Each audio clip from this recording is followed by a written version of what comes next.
মদপানকে নিষিদ্ধ করা হয়েছে সব মিলিয়ে 2 জায়গায়। তাহলে মদপান থেকে বিরত থাকলে আপনি আল্লাহ তাআলার কাছে নিজের ইচ্ছাকে সমর্পণ করছেন। কোনো অমুসলিম ভাই প্রশ্ন করতে চাইলে মাইক্রোফোনের সামনে চলে আসেন। হ্যাঁ ভাই।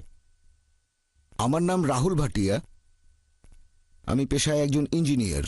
আপনাকে আমি একটা বিষয়ের উপর প্রশ্ন করতে চাই। পবিত্র কোরআন বলছে ধর্মের ব্যাপারে কোনো জবরদস্তি নেই। এটা হলো 1 নম্বর পয়েন্ট। আর 2 নম্বর পয়েন্ট হলো যে একজন মুসলিম ধর্মান্তরিত হতে চাইলে তার শাস্তি হবে, আল্লাহ না করুক, সেটা হবে মৃত্যুদণ্ড। আমার মতে এই ব্যাপারটা মনের মধ্যে একরকম জবরদস্তি সৃষ্টি করে যে ধর্মান্তরিত হলে আমি এই শাস্তি পাব, সেজন্য এটা করতে পারবো না। এই ব্যাপারটা সম্পর্কে একটু পরিষ্কার জানতে চাই, আর আমি নিশ্চিত যে এই ব্যাপারে একটা ব্যাখ্যা আছে। ভাই খুব সুন্দর প্রশ্ন করেছেন। আপনি কোরআনের একটা আয়াত বলেছেন কিন্তু কোনো রেফারেন্স দেননি। সূরা বাকারা অধ্যায় নম্বর 2 আয়াত নম্বর 256 বলা হয়েছে দিনের ব্যাপারে কোনো জবরদস্তি নেই। আর দিন বা ধর্মের একটা অংশ আপনি কারো উপর জোরাজোরি করতে পারবেন না তরবারি দিয়ে অথবা বন্দুকের নল ঠেকিয়ে। আপনার পরের প্রশ্নটা যে যদি কোনো মুসলিম ধর্মান্তরিত হতে চায়, এভাবে অমুসলিম হয়ে যায়, নিজের ধর্ম ত্যাগ করে, তাহলে তার শাস্তি হচ্ছে মৃত্যুদণ্ড। এটা কি এক ধরনের জবরদস্তি নয়? উত্তর দেওয়ার আগে আমি একটা কথা বলে নিচ্ছি যে প্রত্যেক দেশেরই একটা নিজস্ব আইন আছে, নিজস্ব নিয়ম কানুন। আর বেশিরভাগ দেশেই বিশ্বাসঘাতকতার ক্ষেত্রে সবচেয়ে বড় শাস্তি, যেমন ধরেন একজন লোক হয়তো চাকরি করে আর্মিতে, আর ধরেন সে তার দেশের বেশ কিছু গুরুত্বপূর্ণ তথ্য, বিভিন্ন গুরুত্বপূর্ণ স্থান, এরকম তথ্যাদি পাচার করলো শত্রুর কাছে, তাহলে সেটা বিশ্বাসঘাতকতা।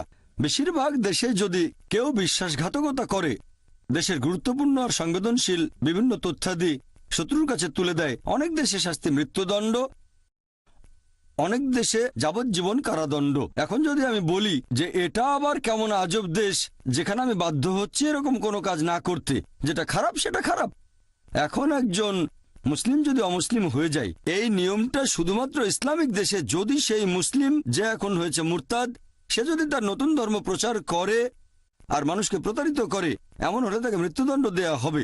যেমন ধরেন কোনো একটা স্কুলে একজন শিক্ষক রাখলাম, অঙ্কের শিক্ষক, সে পড়াচ্ছে 2 যোগ 2 সমান 4, আগামীকাল পড়ালো 2 যোগ 2 সমান 5, আমি সেই শিক্ষককে রাখবো না স্কুলে। একইভাবে এরকম মুরতাদের ক্ষেত্রে শাস্তি কোনো ইসলামিক দেশে হচ্ছে মৃত্যুদণ্ড। এটাকে ঠিক জবরদস্তি বলা যায় না। এখানে এই লোক সত্য থেকে অনেক দূরে চলে গেছে মিথ্যার দিকে। তবে কোনো মানুষের ইসলাম ধর্ম গ্রহণের কথা যদি বলতে হয়, কোনো মুসলিম একজন অমুসলিমকে ইসলাম গ্রহণে জোর করতে পারবে না, তরবারি ঠেকিয়ে অথবা বন্দুকের নল ঠেকিয়ে। আমাদের কাজ হলো আমরা আল্লাহর বাণী প্রচার করব, পছন্দ হলে গ্রহণ করবেন, না হলে গ্রহণ করবেন না। আমাদের দায়িত্ব হলো প্রচার করা। পবিত্র কোরআন বলছে সূরা গাশিয়া অধ্যায় নম্বর 88, আমাদের দায়িত্ব বাণী প্রচার করা, সত্যের বাণী প্রচার করব সবচেয়ে সেরা উপায়ে, হিকমতের সাথে আর সুন্দরভাবে। সবচেয়ে সেরা উপায়ে একজন অমুসলিম ইসলাম গ্রহণ করবে কিনা সেটা আমাদের নিয়ন্ত্রণে নেই। আমরা তরবারি বা বন্দুকের ভয় দেখিয়ে কাউকে ইসলাম গ্রহণে বাধ্য করতে পারবো না। আপনি যেটা বললেন সেটা আলাদা বিষয়, আর সেটা ইসলামিক দেশগুলোতে।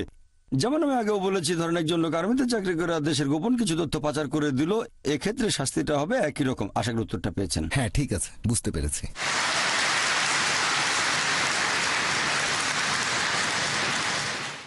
আমি আবারও দর্শকদের মনে করিয়ে দিচ্ছি, অমুসলিমদের আগে প্রশ্ন করার সুযোগ দেয়া হবে। যদি তাদের করা প্রশ্ন আজকের বিষয়ের বাইরেও হয়, তবে সেটা যদি কম্পারেটিভ রিলিজিয়নের উপর হয়ে থাকে আর যদি এই সময়ের সাথে প্রাসঙ্গিক হয়, তাহলে সেই প্রশ্নগুলোরও উত্তর দেয়া হবে অমুসলিমদের ক্ষেত্রে। হ্যাঁ বোন। আমার নাম ক্যারোলিন, আমি একজন সাংবাদিক। আপনার কাছে আমার প্রশ্নটা হলো, ইসলাম ধর্ম কি ক্ষমা করাকে উৎসাহিত করে? হ্যাঁ অথবা না, ইসলাম কি ক্ষমা করাকে উৎসাহিত করে? বোন, আপনি প্রশ্ন করলেন যে ইসলাম ক্ষমা করাকে উৎসাহিত করে কিনা। অবশ্যই করে। আর পবিত্র কোরআনে প্রত্যেক সূরা আরম্ভ হওয়ার আগে একটা কথা আছে, বিসমিল্লাহির রহমানির রহিম, দয়াময় পরম দয়ালু আল্লাহর নামে শুরু করছি। কিন্তু তাহলে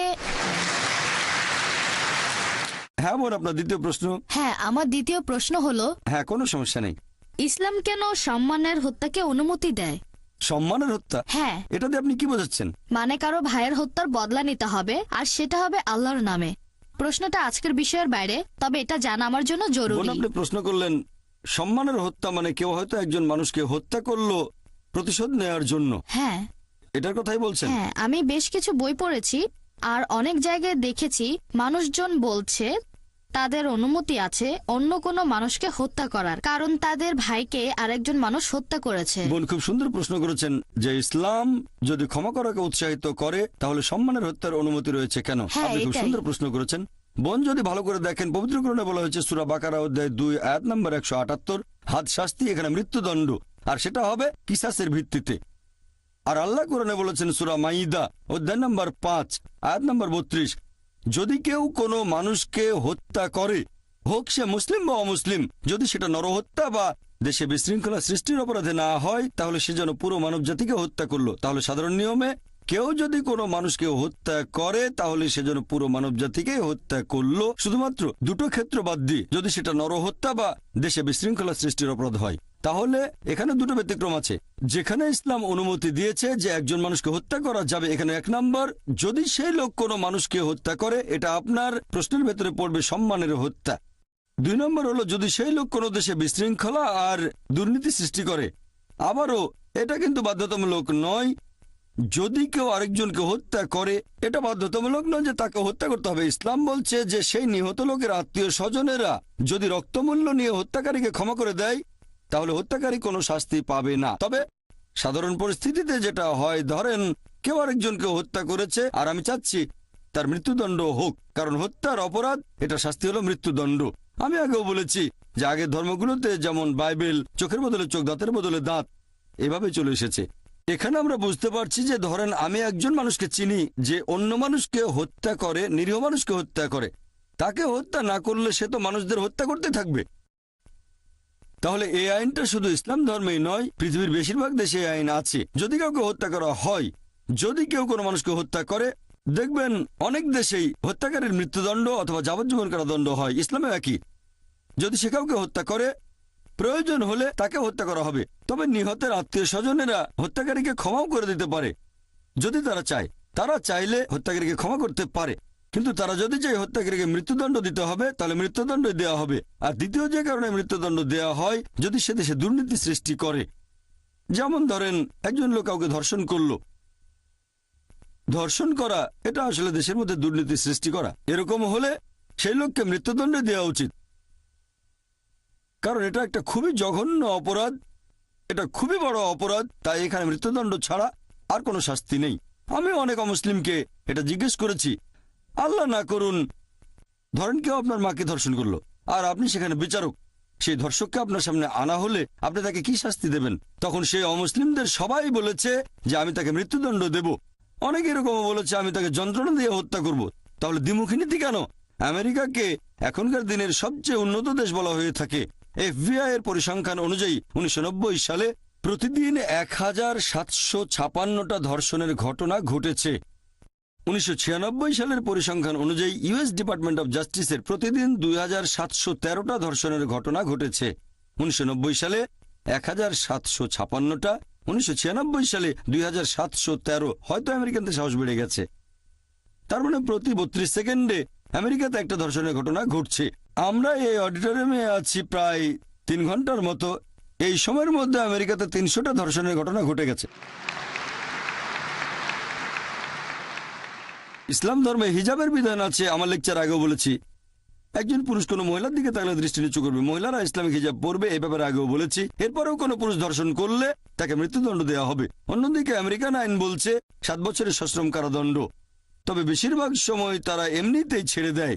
অমুসলিমদেরকেও যদি জিজ্ঞেস করেন ধর্ষণের শাস্তি কি হবে, সবাই বলেছে শাস্তি হবে মৃত্যুদণ্ড। একবার এক আমেরিকানকে পেয়েছিলাম খুবই স্মার্ট। সেই আমেরিকান বলেছিল, ভাই জাকির, প্রথমে আমি তাকে 5 বছরের সশ্রম কারাদণ্ড দেব। আমি বললাম, আপনি কি জানেন আমেরিকার পরিসংখ্যান অনুযায়ী যেসব লোক ধর্ষণের মতো অপরাধ করে, কারাদণ্ড ভোগের পর যখন তারা আবার ছাড়া পায় 95%-এর বেশি লোক আবার ধর্ষণ করে। যদি চান আপনার মা মেয়ে ধর্ষিতা হোক, সেটা আপনার ব্যাপার, আমরা সেটা চাই না। সে তখন বলল, এরকম হলে প্রথমবারে মৃত্যুদণ্ড দেব। এই ধরনের ক্ষেত্রে দেশের ভেতরে দুর্নীতি সৃষ্টি যেমন ধর্ষণ ইত্যাদি ইসলাম অনুমতি দিয়েছে, এরকম ক্ষেত্রে মৃত্যুদণ্ড দেওয়া যাবে। আশা করি উত্তরটা পেয়েছেন।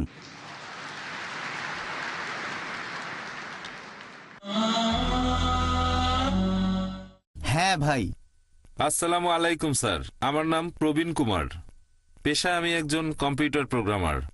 প্রথমে আমি আপনাকে আজকের এই সুন্দর লেকচারের জন্য আন্তরিক ধন্যবাদ জানাচ্ছি।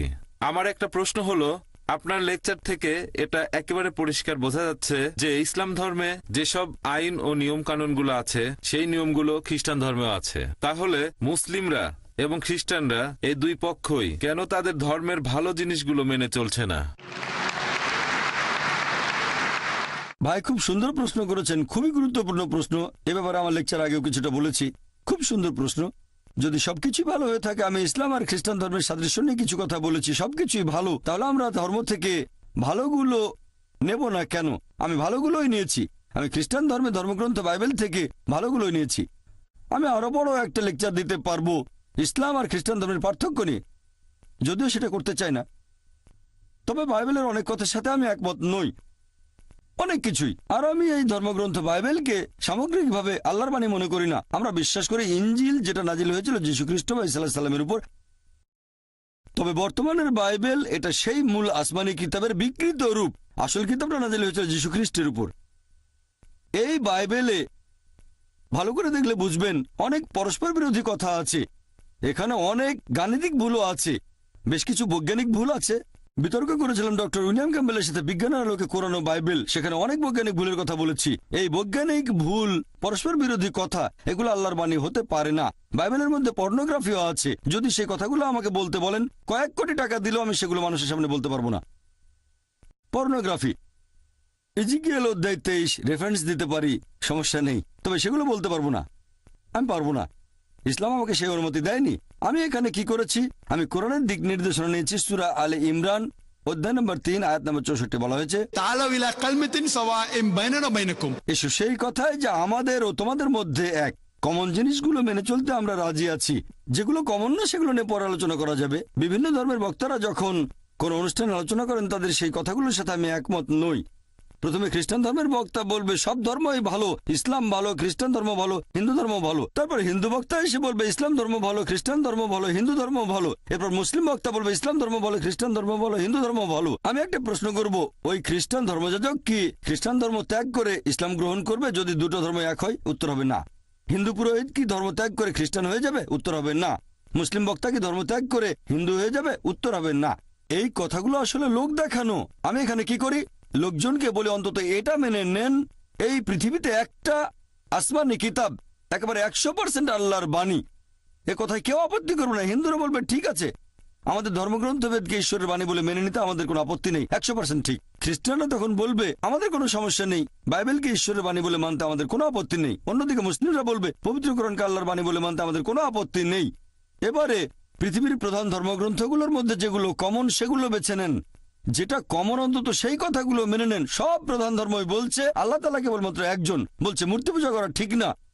সবগুলো প্রধান ধর্মগ্রন্থই বলছে সর্বশেষ আর চূড়ান্ত নবী আসবেন, তিনি হলেন মুহাম্মদ সাল্লাল্লাহু আলাইহি সাল্লাম। এভাবে আমি বলি অন্তত যেগুলো কমন সেগুলো মেনে চলেন আপনারা। সবগুলো প্রধান ধর্ম স্বাধীনতার কথা বলছে, এমনকি হিন্দু ধর্ম।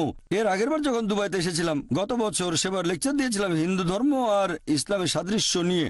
হিন্দু ধর্ম বলছে ঈশ্বর কেবলমাত্র একজন, মূর্তি পূজা করা নিষিদ্ধ, মুহাম্মদ সাল্লাল্লাহু আলাইহি ওয়াসাল্লাম পৃথিবীতে আসবেন। নবী মুহাম্মদ সাল্লাল্লাহু আলাইহি সাল্লামের কথা হিন্দু ধর্মগ্রন্থে কয়েকশো জায়গায় বলা হয়েছে। হিন্দু ধর্মগ্রন্থ বলছে আপনারা স্বাধীনতা বজায় রাখবেন, মহিলাদের শরীর কাপড়ে ঢাকা থাকবে, মাথার উপর কাপড় থাকবে, বহুবিবাহের অনুমতি। হিন্দু ধর্মে, খ্রিস্টান ধর্মে আর ইসলাম ধর্মেও শালীনতা থাকবে, মদ পান করবো না, জুয়া খেলবো না। তার মানে এই না যে হিন্দু ধর্মের সবকিছুই সঠিক। একইভাবে এখনকার দিনে খ্রিস্টানরা যেগুলো মেনে চলে তার সবকিছুই ঠিক নয়। আমি এখানে কি করছি, আমি ব্যবহার করছি ফুরকান। পবিত্র কোরআন হচ্ছে ফুরকান, যেটা দিয়ে সঠিক আর বেঠিকের পার্থক্য করা যায়। কোরআনের সাথে যেটা মিলে যাবে সেটাকে সঠিক বলে মেনে নিতে আমাদের কোনো রকম আপত্তি থাকবে না, যেটা বিরুদ্ধে যাবে সেটা মানব না। খ্রিস্টানদের বাইবেলে কিছু ঘটনার বর্ণনা দেয়া আছে। আল্লাহর নবী তার মেয়ের সাথে অজাচার করেছেন। এটা কিভাবে মেনে নেব যে হযরত লূত আলাইহিস সালাম তিনি তার মেয়ের সাথে অজাচার করেছেন? আমি এটা মানতে পারবো না। আমি যেটা বলবো এই অংশটা আল্লাহর বাণী হতে পারে না, এটা পরে ঢুকানো হয়েছে, বিকৃত করা হয়েছে, এটা কাল্পনিক গল্প। আরো একটা কথা বলি যে আপনারা অনেকে হয়তো রেড লেটার বাইবেলের নাম শুনেছেন। এটা একটা red letter Bible. Red letter মানে যীশু খ্রিস্টের নিজের বলা কথাগুলো এখানে লাল কালিতে লেখা আছে। সবগুলো এক করলে দেখবেন খবর কাগজের 2টো কলামের বেশি হবে না, খুবই সামান্য যীশু খ্রিস্টের কথা। আমি এখন বলবো আসলে অন্তত সেই কথাগুলো মেনে চলি যেগুলো কমন। তার মানে এই না যে আমি বাইবেলের সব কথা মেনে নিচ্ছি, কারণ এখনকার বাইবেল আগের সে অবিকৃত রূপে নেই। কেন? কারণ আগেকার সব ধর্মগ্রন্থ, এই কথা আমার লেকচারে বলেছি, এগুলো ছিল একটা নির্দিষ্ট সময়ের জন্য, নির্দিষ্ট গোত্রের মানুষের জন্য। এখন আমরা মেনে চলবো সর্বশেষ আর চূড়ান্ত আসমানি কিতাব অর্থাৎ পবিত্র কোরআন এবং সর্বশেষ আর চূড়ান্ত নবী মোহাম্মদ সাল্লাল্লাহু সাল্লামকে। হতে পারে আপনি জন্মেছেন ভারতে বা পাকিস্তানে, আমেরিকায়, যুক্তরাজ্যে, আরব আমিরাত বা সৌদি আরবে। আমরা মেনে চলবো সর্বশেষ ও চূড়ান্ত কিতাব পবিত্র কোরআন এবং সর্বশেষ ও চূড়ান্ত নবী মোহাম্মদ সাল্লাল্লাহু সাল্লামকে। আপনি ভালো জিনিসগুলো নেয়ার কথা বললেন, আমি খ্রিস্টান ধর্মের ভালো জিনিসগুলো নিয়েছি। ইসলাম ধর্মের কথা যদি বলতে হয়, আমার জানা মতে এখানে কোনো খারাপ কিছু নেই। আপনি বের করে দেখান, তারপর আমি সেটার উত্তর দেব। আমি সবাইকে চ্যালেঞ্জ করছি, পবিত্র কোরআনে মাত্র একটা আয়াত দেখান যেটা মানবতার বিরুদ্ধে যায়। মুসলিমদের ভুল নিয়ে কথা বলবেন না, আমি এখানে মুসলিমদের নিয়ে বলছি না, আমি কথা বলছি ইসলাম ধর্মের পক্ষে। ইসলামকে বুঝতে চাইলে মুসলিমদের দেখবেন না, দেখবেন পবিত্র কোরআন এবং সহিহ হাদিস, আমাদের নবীর কথা। আমি সবাইকে চ্যালেঞ্জ করছি, কোরআন বা হাদিসের এমন একটা কথা দেখান যেটা মানবতার বিরুদ্ধে যায়। কিছু কথা শুনে আপনার মনে হতে পারে সেটা ভুল কথা, কারণ আপনি অনেক কম জানেন, পৃথিবীর অনেক পরিসংখ্যানই জানেন না। তবে ইনশাআল্লাহ আপনার কাছে ভুল মনে হলে সেটা স্বচ্ছন্দে আমাকে বলতে পারেন, আমি তারপর ব্যাখ্যা দেওয়ার চেষ্টা করব যে ইসলামে সেটা কেন আছে, সেটার কারণ আর তার পেছনের হিকমা। আশা করি উত্তরটা পেয়েছেন। আমাদের প্রশ্নোত্তর পর্ব চলতে থাকবে। এবারের প্রশ্ন সামনের মাইকের পুরুষদের মধ্য থেকে। আসসালামু আলাইকুম ডক্টর নায়েক, আমার নাম নবী, আমি পেশায় একজন ইঞ্জিনিয়ার।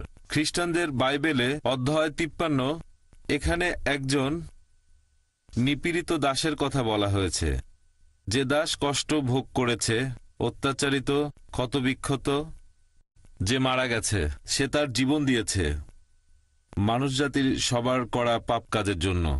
আপনি কি আমাদের বলবেন এখানে ঈশ্বরের এই দাস আসলে কে? ধন্যবাদ। ভাই বাইবেলের উদ্ধৃতি দিলেন বুক অব আইজায়া যে আল্লাহর একজন রাসূল আসবেন, তিনি মানুষের পাপের জন্য মারা যাবেন ইত্যাদি এরকম কথা। খ্রিস্টানদের মধ্যে অনেকে এরকম মনে করে যে এখানে যীশু খ্রিস্টের কথা বলা হয়েছে, অনেকেই মনে করে। ভাই আপনি এটাও দেখতে পারেন, বাইবেলে বলা হয়েছে বুক অব ইজেকিয়েল অধ্যায় নম্বর 18 অনুচ্ছেদ 20 বলা হয়েছে যে ব্যক্তি পাপ করবে সে মারা যাবে। অনেকে এটার উদ্ধৃতি দেন, যে ব্যক্তি পাপ করবে সে মারা যাবে। তবে মিশনারিরা এখানে থেমে যান না, এখানে শেষ না। পুরো অনুচ্ছেদটা বলছে যে ব্যক্তি পাপ করবে সে মারা যাবে। পিতা তার পুত্রের পাপের শাস্তি ভোগ করবে না, পুত্র তার পিতার পাপের শাস্তি ভোগ করবে না। ভালো লোকের ধার্মিকতা তার নিজের হাতে, মন্দ লোকের কাজও তার নিজের হাতে। তবে সেই মন্দ লোক যদি বদলে গিয়ে সরল পথে চলে আসে তাহলে সে মরবে না। তাহলে পাপ অন্যের ঘাড়ে দেয়া যায় না। এটা আসলে চার্চের বানানোর কথা, এটা আদি পাপের গল্প। চার্চ এই আদি পাপ সম্পর্কে বলে যে আদম এবং হাওয়া তারা শান্তিতে থাকুন, তারা নিষিদ্ধ ফল খেয়েছিলেন, সে কারণে মানুষ পাপের ভেতরে জন্ম নেয়। এই কারণে নাকি আল্লাহ পাঠিয়েছেন তার প্রিয় পুত্রকে, জাতপুত্র যীশু খ্রিস্ট বা ঈসা আলাইহিস সালামকে। তারপর গসপেল অফ জন অধ্যায় 3 অনুচ্ছেদ 16 ঈশ্বর পৃথিবীকে এত ভালোবাসেন যে তিনি তার একমাত্র জাতপুত্রকে দিলেন, যে তাকে বিশ্বাস করবে সে বিনষ্ট হবে না বরং অনন্ত জীবন পাবে। আমি সংক্ষেপে বলার চেষ্টা করছি, খ্রিস্টানরা এটা বিশ্বাস করে। এবার আমি আদি পাপের বিষয়টা নিয়ে বলছি। এই আদি পাপের কথা বাইবেলের কোথাও খুঁজে পাবেন না আপনারা, এটা প্রচার করছে খ্রিস্টান চার্চ। বুক অব ইজেকিয়েল অধ্যায় 18 অনুচ্ছেদ 20 বলছে যে ব্যক্তি পাপ করবে সে মারা যাবে। পিতা তার পুত্রের পাপের শাস্তি ভোগ করবে না, পুত্রও তার পিতার পাপের শাস্তি ভোগ করবে না। মন্দ লোকের মন্দ কাজ তার সাথে, ভালো লোকের ধার্মিকতা তার নিজের হাতে। তবে সেই মন্দ লোক যদি বদলে গিয়ে সরল পথে চলে আসে সে তাহলে মরবে না। তাহলে এটার ভিত্তিতে ইজেকিয়েল অধ্যায় 18 অনুচ্ছেদ 20 এটা আদি পাপের যুক্তিকে খণ্ডন করে, যেটা প্রচার করে থাকে চার্চ।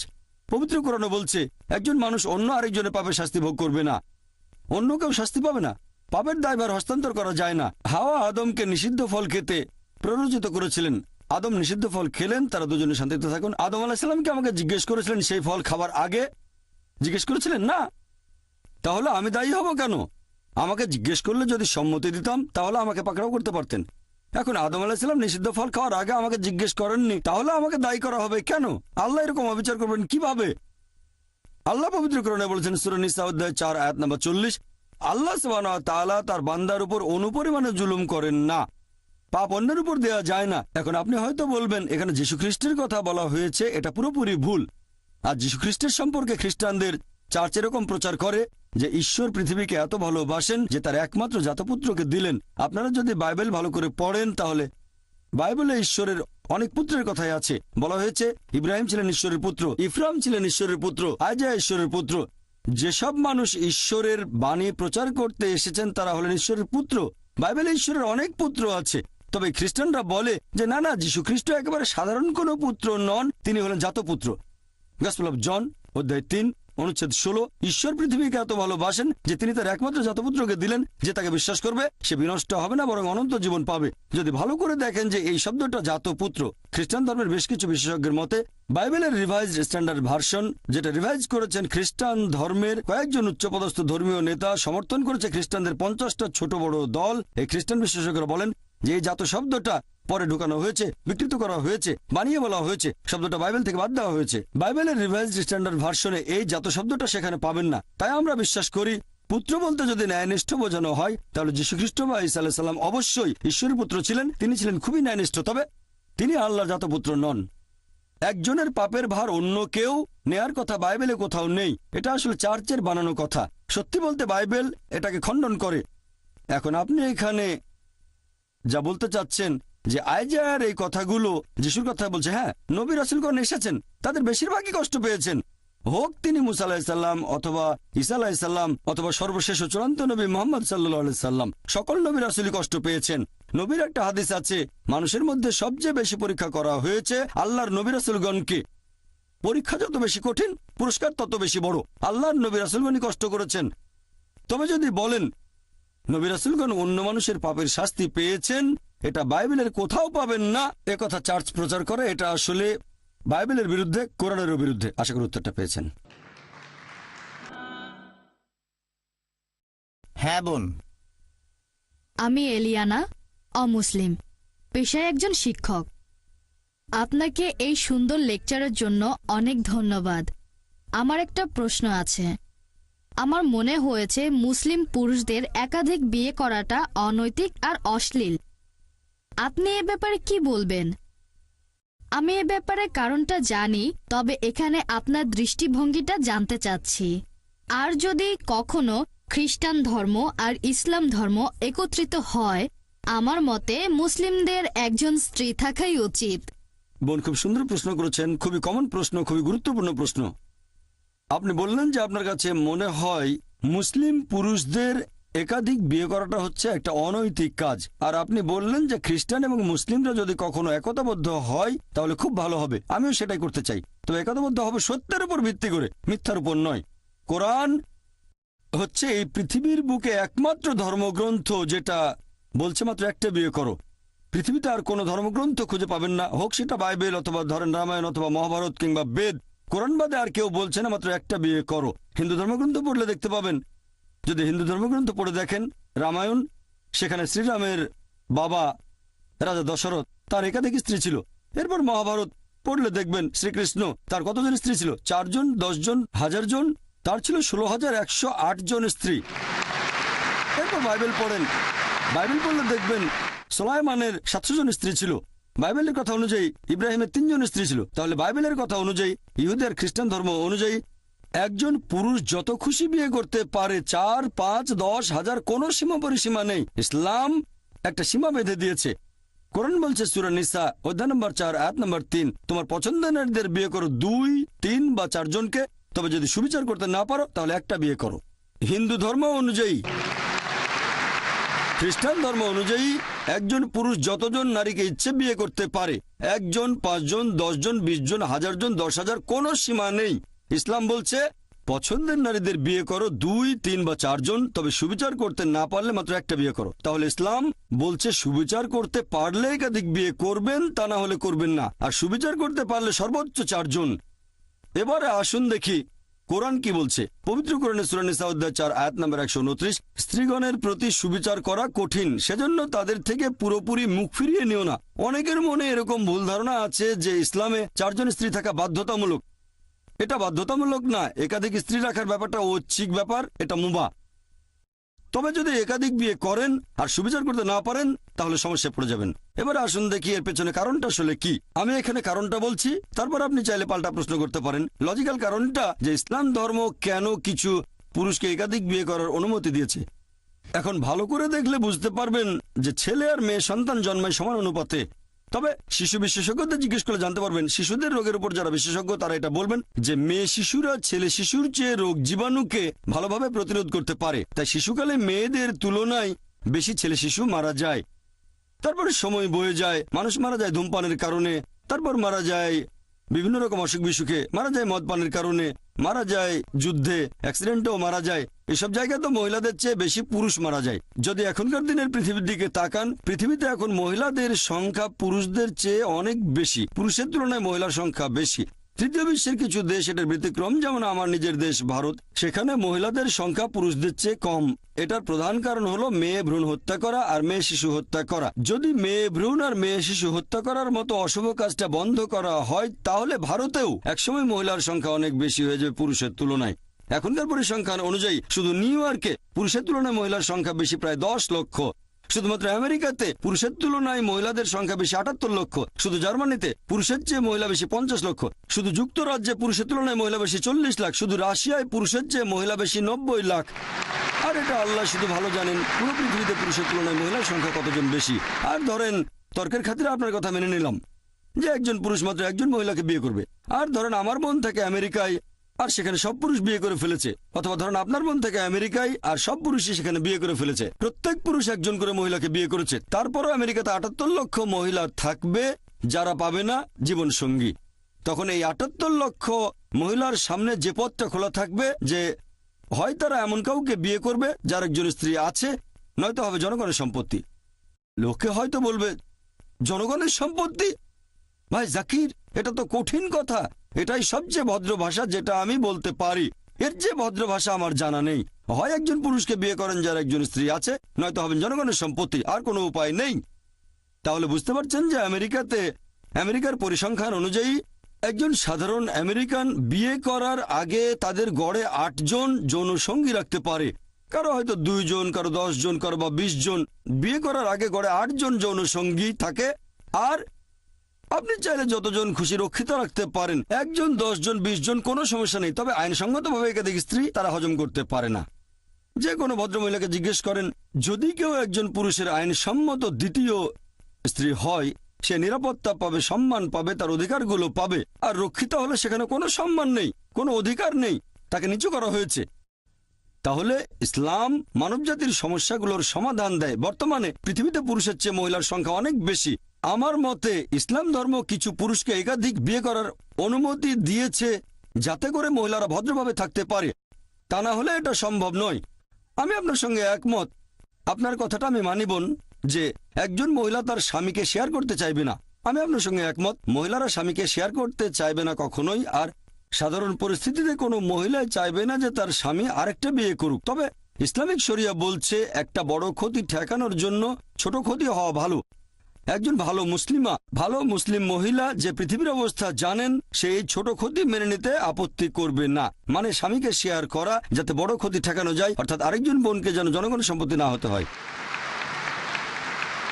হ্যাঁ বোন, আর কিছু বলবেন? আমি এটাকে অনৈতিক বলছি, কারণ যে মহিলার একাধিক পুরুষ সঙ্গী থাকে সে একজন খারাপ মহিলা, কিন্তু একজন পুরুষের একাধিক স্ত্রী থাকলে সেখানে কোনো সমস্যা নেই, তাই না? এই প্রশ্নটা খুব সুন্দর বোন। আপনি প্রশ্ন করলেন যে কোনো পুরুষের একাধিক স্ত্রী থাকলে সে কি ভালো মানুষ? না, একজন পুরুষের একাধিক স্ত্রী থাকলে কোনো সমস্যা নেই, তবে একাধিক স্ত্রী থাকলেও সে খারাপ হতে পারে।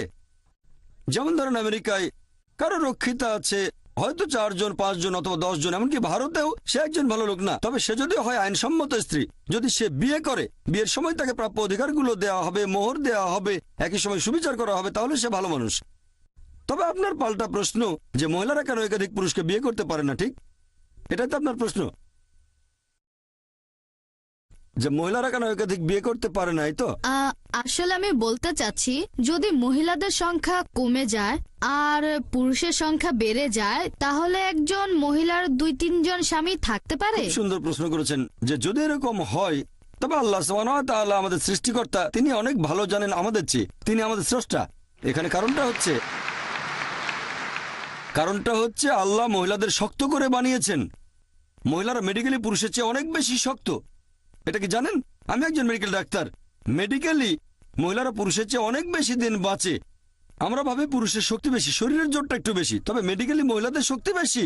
মহিলারা অনেক দিন বেশি বাঁচে। মহিলাদের গড়ায়ু পুরুষের আয়ুর চেয়ে কয়েক বছর বেশি। শিশুকালেও মেয়েরা তুলনায় কম মারা যায়।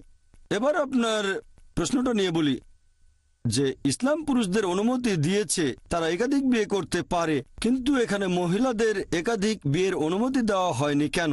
কারণটা হচ্ছে একজন পুরুষের যদি একাধিক স্ত্রী থাকে, যদি সন্তান জন্ম নেয়, আপনি সহজেই বুঝতে পারবেন সেই সন্তানের বাবাকে আর মাকে। তবে একজন মহিলার যদি একাধিক স্বামী থাকে, যদি সন্তান জন্ম নেয়, তাহলে মাকে খুঁজে পাবেন, বাবাকে বের করতে পারবেন না।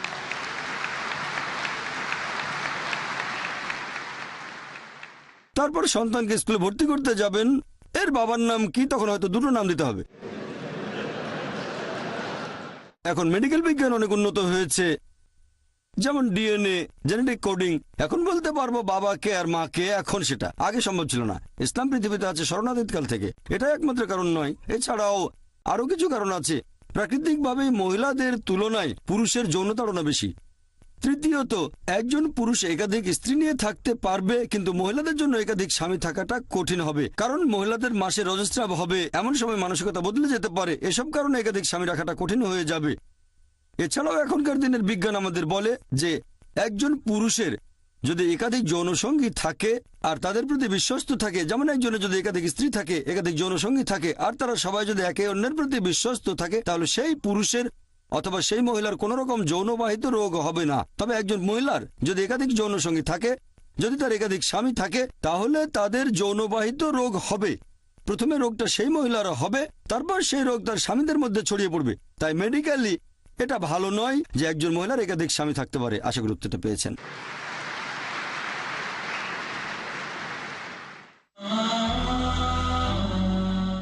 আর কোনো প্রশ্ন? Good evening doctor Zakir. আমার নাম মেরিল ডিসুজা, বোম্বে থেকে এসেছি। প্রথমেই আপনার এই সুন্দর লেকচারের জন্য অনেক ধন্যবাদ। আরেকটা কথা না বলেই পারছি না, গত কয়েক বছর ধরে আমি টেলিভিশনে মোটামুটি নিয়মিতভাবে আপনার লেকচারগুলো শুনি। কলেজে ভর্তি হবার পরে আমি আপনার লেকচারগুলোর সাথে পরিচিত হই। আজকে আমি আপনাকে একটা প্রশ্ন করতে চাই, তার আগে আমি দুইটা বিষয়ে কথা বলবো। আপনি আজকে লেকচারে বলেছেন একটা হলো ঈশ্বরের সাথে কাউকে শরিক করা, এটা পাপ কাজ, এটা সবচাইতে বড় পাপ। দ্বিতীয় বিষয়টা হলো প্রার্থনা করার নিয়ম। আপনি তখন বলেছিলেন যে মুসলিমরা প্রার্থনার সময় কপাল মাটিতে ঠেকায় আর আপনারা শরীরকে বিনীত করেন। আমি বোম্বে শহরেই বড় হয়েছি, এখানে দেখেছি, আর আমি নিজেও ব্যাপারটা সম্পর্কে পরিষ্কার হতে চাই। সেটা হলো দরগা বা মাজারের বিষয়টা। মুসলিমরা সেখানে যায়, এই ব্যাপারে আপনি কি বলবেন?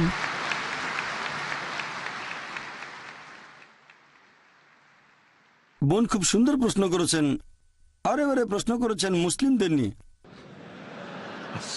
খুবই সুন্দর প্রশ্ন। আপনি বলেছেন যে ইসলাম ধর্মে যদি আল্লাহর সাথে অন্য কাউকে শরিক করা সবচেয়ে বড় পাপ হয়, আর প্রার্থনার সবচেয়ে সেরা নিয়ম হলো সিজদা করা, কিন্তু দরগাগুলোতে কি হয়?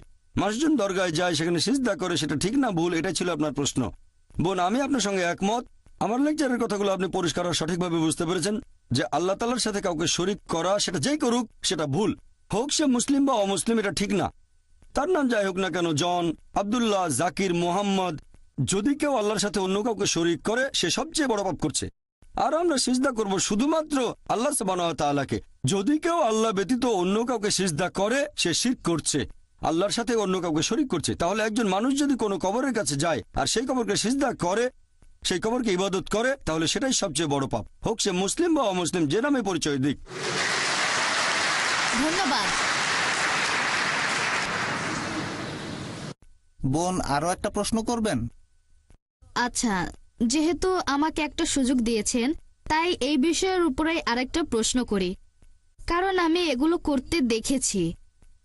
আর আপনি বললেন যে কোনো মানুষ, হোক সে মুসলিম, খ্রিস্টান বা হিন্দু, যেই করুক এটা শিরক। এখন আপনার কাছে আমার প্রশ্ন যে আমি যেমনটা দেখেছি এরকম প্রচুর আছে, আমরা সবাই তাদেরকে জানি মুসলিম হিসেবে। এরা দরগায় যায়। এখন এই ব্যাপারে আপনি কি বলবেন? এখন মুসলিম এই আরবি শব্দটা সম্পর্কে বলতে গেলে সত্যিকারের মুসলিম যে আল্লাহর কাছে নিজের ইচ্ছাকে সমর্পণ করে, সত্যিকারের মুসলিম কখনো কোনো কবরকে সিজদা করবে না। আমি বিষয়টা জানি, বলবো না যে ভুল বলেছেন, আপনি ঠিকই বলেছেন। মুসলিম নামে পরিচিত এরকম প্রচুর মানুষ আছে তথাকথিত মুসলিম যারা কবরকে সিজদা করে। এ ব্যাপারে আমার দৃষ্টিভঙ্গিটা হচ্ছে, আমার মতে তারা ভুল করছে, এটা শিরক, তাদেরকে বদলাতে হবে। আর আমার লেকচারেও আমি তাদের উদ্দেশ্যে বলেছি যে যদি আপনারা কোনো কবরে যান, আমাদের নবী বলেছেন তোমরা কবরের কাছে যেতে পারো, এতে আখিরাতের কথা মনে পড়বে যে একদিন আমিও মারা যাব। তাহলে কবরে গিয়ে সেই মৃত ব্যক্তির জন্য দোয়া করবেন, তার কাছে দোয়া চাইবেন না, তার জন্য দোয়া করতে পারেন আল্লাহ যেন তাকে জান্নাতুল ফেরদৌসে পাঠান, তার সব গুনাহ মাফ করে দেন ইত্যাদি। তবে তার কাছে দোয়া চাইবেন না, দোয়া করবেন শুধুমাত্র আল্লাহ সুবহানাহু ওয়া তাআলার কাছে। ইয়া কানাবুদু ওয়া ইয়া কানাস্তাইন, আমরা শুধু তোমার ইবাদত করি, তোমার সাহায্য চাই। আমার বিভিন্ন লেকচারে আমি সব মুসলিমদের উদ্দেশ্যে বলেছি যে এটা করা ঠিক না। একটা লেকচারে আমি বলেছিলাম যে আপনারা কোনো কবরকে ইবাদত বা সিজদা করবেন না, এটা ঠিক না, সবচেয়ে বড় পাপ। আর আলহামদুলিল্লাহ সুম্মা আলহামদুলিল্লাহ, আপনি বোম্বে থেকে এসেছেন, আমিও বোম্বেতে থাকি, এরকম হাজার হাজার তরুণ মাশাআল্লাহ আমার লেকচার শুনে কবরকে ইবাদত করা বাদ দিয়েছে, আলহামদুলিল্লাহ। আশা করি উত্তরটা পেয়েছেন। আমার নাম লি, আমি একজন ছাত্র। আপনি আপনার লেকচারে বললেন যে যীশু খ্রিস্ট মুসলিম ছিলেন কারণ তিনি ঈশ্বরের কাছে আত্মসমর্পণ করেছেন। আমরা জানি যে যীশু খ্রিস্ট মদ পান করেছিলেন, 5 ওয়াক্ত নামাজ পড়েননি, তিনি শুধুমাত্র আল্লাহর কাছে আত্মসমর্পণ করেছিলেন। তাহলে সেই একই যুক্তি দিয়ে আমি বলতে পারি আহলে কিতাবীদের যে কেউ খ্রিস্টান বা ইহুদি এরা আসলে মুসলিম, কারণ তারাও আল্লাহর কাছে নিজের ইচ্ছাকে সমর্পণ করেছে। ভাই আপনার প্রশ্নটা যদি আমি ঠিকমতো বুঝে থাকি, আপনি বললেন যে একজন মানুষ হোক সে খ্রিস্টান বা ইহুদি, আল্লাহর কাছে আত্মসমর্পণ করলে সে মুসলিম। হ্যাঁ, কারণ আপনি বলেছেন যীশু মুসলিম ছিলেন, একই ভাই যুক্তি। আমি আপনার সাথে একমত। যদি কেউ আল্লাহর কাছে আত্মসমর্পণ করে তাহলে আরবিতে তাকে বলা হবে মুসলিম। তবে তার আগে আপনাকে জানতে হবে আল্লাহ আমাদের কি নির্দেশ দিয়েছেন। যদি অন্য কিছু ভেবে থাকেন, যদি এমন ধর্মগ্রন্থ পড়েন যেটা আল্লাহর বাণী নয়, আর মনে করেন আমি আল্লাহর কাছে আত্মসমর্পণ করেছি, এমন ধর্মগ্রন্থ মেনে চলছেন যেটা আল্লাহর বাণী নয়, তাহলে আপনি সত্যিকারের মুসলিম নন। তাহলে প্রথমে আপনাকে দেখতে হবে আল্লাহ আমাদের কি নির্দেশ দিয়েছেন।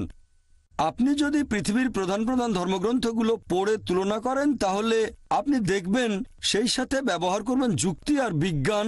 একমাত্র যে ধর্মগ্রন্থটা পরীক্ষায় পাশ করবে এই সর্বশেষ আর চূড়ান্ত টেস্টামেন্ট। যদি ওল্ড টেস্টামেন্ট আর নিউ টেস্টামেন্ট বলে কিছু থেকে থাকে তাহলে এটা হল লাস্ট টেস্টামেন্ট।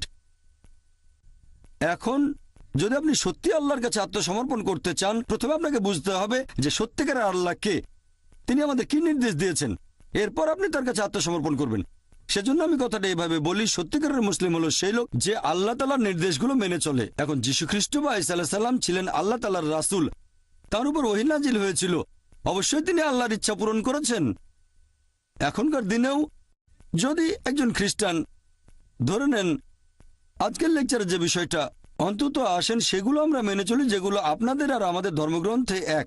ধরেন আপনি বললেন বাইবেল ঈশ্বরের বাণী, আমি বললাম কোরআন আল্লাহ তাআলার বাণী। তাহলে আসেন অন্তত কমন জিনিসগুলো আমরা মেনে চলি, পার্থক্যগুলো একপাশে রেখে দিই। আপনাদের বাইবেল বলছে এক ঈশ্বরে বিশ্বাস করো, আপনি যদি ট্রিনিটিতে বিশ্বাস করেন তাহলে বাইবেলের বিরুদ্ধে যাচ্ছেন। ট্রিনিটি শব্দটা বাইবেলের কোথাও বলা নেই, তবে শব্দটা কোরআনে আছে। পবিত্র কোরআনে সূরা নিসা অধ্যায় 4 আয়াত নম্বর 171, ওয়ালা তাকুলু সালাসা, তোমরা 3 বলো না। যদি আপনি ট্রিনিটি বিশ্বাস করেন তাহলে বাইবেলের বিরুদ্ধে যাচ্ছেন।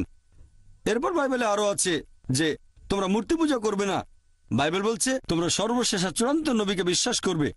যীশু খ্রিস্ট নিজের মুখে বলেছেন গসপেল অফ জন অধ্যায় 16 অনুচ্ছেদ 12 থেকে 14, তোমাদেরকে বলার মতো আমার অনেক কথা আছে, তোমরা সেগুলো এখন সহ্য করতে পারবে না, কারণ যখন সত্যের আত্মা আসবে সে তোমাদের সত্যের পথে নিয়ে যাবে। সে নিজে থেকে কিছু বলবে না, যে কথাগুলো শুনবে সেগুলোই বলবে।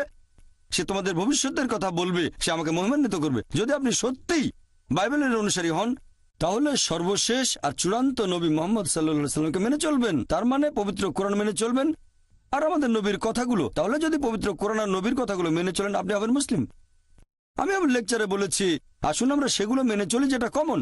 পার্থক্যগুলো এ ব্যাপারে আমি আগেও বলেছি, আমি বাইবেলের কয়েকশো পরস্পর বিরোধী কথা নিয়ে লেকচার দিতে পারি, তবে সেটা করতে চাই না। একবার একজন একটা বই লিখেছিলেন আমেরিকাতে, ডক্টর উইলিয়াম ক্যাম্বেল, যে পবিত্র কোরআনে 30টা বৈজ্ঞানিক ভুল আছে। আমি শিকাগোতে গিয়ে তার সাথে বিতর্ক করলাম, তার সবগুলো অভিযোগ খণ্ডন করলাম। তারপর আমি বাইবেল থেকে 38টা বৈজ্ঞানিক ভুলের কথা বললাম, তিনি একটার উত্তর দিতে পারেননি। আমি এই ভুলগুলো আল্লাহ সুবহানাহু ওয়া তাআলার উপর চাপাতে পারি না। প্রথমে আমাদের দেখতে হবে কোন গ্রন্থটা আসলে আল্লাহর বাণী, তারপর সেটা মেনে চলবো। যদি আমি তর্কের খাতিরে এটা মেনেও নেই বাইবেল হচ্ছে আল্লাহর বাণী, সেক্ষেত্রেও আপনি মেনে চলবেন সর্বশেষ আর চূড়ান্ত নবী মোহাম্মদ সাল্লাল্লাহু আলাইহি সাল্লামকে। আসেন দুটো ধর্মগ্রন্থে যেগুলো কমন সেটা মেনে চলি, আর আজকে থেকে শুরু করে এইগুলো মেনে চলা, কমন জিনিসগুলো মানবো। আশা করি উত্তরটা পেয়েছেন। হ্যাঁ ভাই। গুড ইভিনিং ডক্টর, আমার নাম ড্যানিয়েল, একজন ছাত্র। পবিত্র কোরআনের 7 নম্বর সূরার 54 নম্বর আয়াতে বলা হয়েছে যে আল্লাহ আকাশমণ্ডলী আর পৃথিবী সৃষ্টি করেছেন 6 দিনে। আর 41 নম্বর সূরা আয়াত 9 থেকে 12 পরিষ্কারভাবে বলা হয়েছে যে আল্লাহ তাআলা আকাশমণ্ডলী আর পৃথিবী সৃষ্টি করেছেন 8 দিনে। আপনি এ ব্যাপারে কি বলবেন? ভাই যে প্রশ্নটা করলেন, এটা করে থাকেন খ্রিস্টান মিশনারিরা পবিত্র কোরআনের বিরুদ্ধে। আর কোরআনের অনেক জায়গায় বলা হয়েছে যে আল্লাহ আকাশমণ্ডলী আর পৃথিবী সৃষ্টি করেছেন 6 দিনে। আপনি যেটার কথা বলছেন অধ্যায় নম্বর 41 আয়াত 9 থেকে 12, আপনি বলছেন কোরআন নাকি বলছে আকাশ আর পৃথিবী সৃষ্টি হয়েছে 8 দিনে। এই 8 শব্দটা কোরআনে কোথাও বলা হয়নি। কি বলা হয়েছে সেটাই বলছি। পবিত্র কোরআন বলছে যে আল্লাহ সুবহানাহু ওয়া তাআলা আকাশমণ্ডলী আর পৃথিবী সৃষ্টি করেছেন। যারা এটাকে অস্বীকার করে, কিছু মানুষ অস্বীকার করবেই, এরা হচ্ছে তারা যারা শিরক করে। এরপরে আরো বলা হয়েছে আল্লাহ তাআলা পৃথিবীকে সৃষ্টি করলেন 2 দিনে, আর জনাব আরিফ জুলফার সৃষ্টি করলেন পৃথিবীর বিভিন্ন উপাদান, পাহাড় পর্বত, অন্যান্য উপাদান মোট 4 দিনে। এরপর 41 অধ্যায়ের 11 নম্বর আয়াত, ثم এটার বেশিরভাগ অনুবাদী বলছে তারপরে। এটার আরো অনেক অর্থ হয় তারপর আল্লাহ তাআলা আকাশমণ্ডলী সৃষ্টি করলেন 2 দিনে। এখন সাধারণভাবে মানুষ বলবে 2 যোগ 4 যোগ 2 সমান সমান 8, তবে 8 শব্দটা কোরআনে নেই। আল্লাহ আকাশমণ্ডলী সৃষ্টি করেছেন 2 দিনে। এখন যে কোরআন সম্পর্কে জানে সে উত্তর দিতে পারবে, তবে যদি কারো ভাষা জ্ঞান থাকে সে ভুল পথে চলে যেতে পারে। আর পবিত্র কোরআন বলছে যারা এই আয়াত দিয়ে মানুষকে ভুল পথে নিয়ে যেতে চায় তারা আল্লাহ তাআলার সাথে অন্য কাউকে শরীক করছে। তাহলে আল্লাহ তাআলা জানেন যে অনেকে এই আয়াত ব্যবহার করে মানুষকে ভুল পথে পরিচালিত করবে। এবার উত্তরটা বলছি।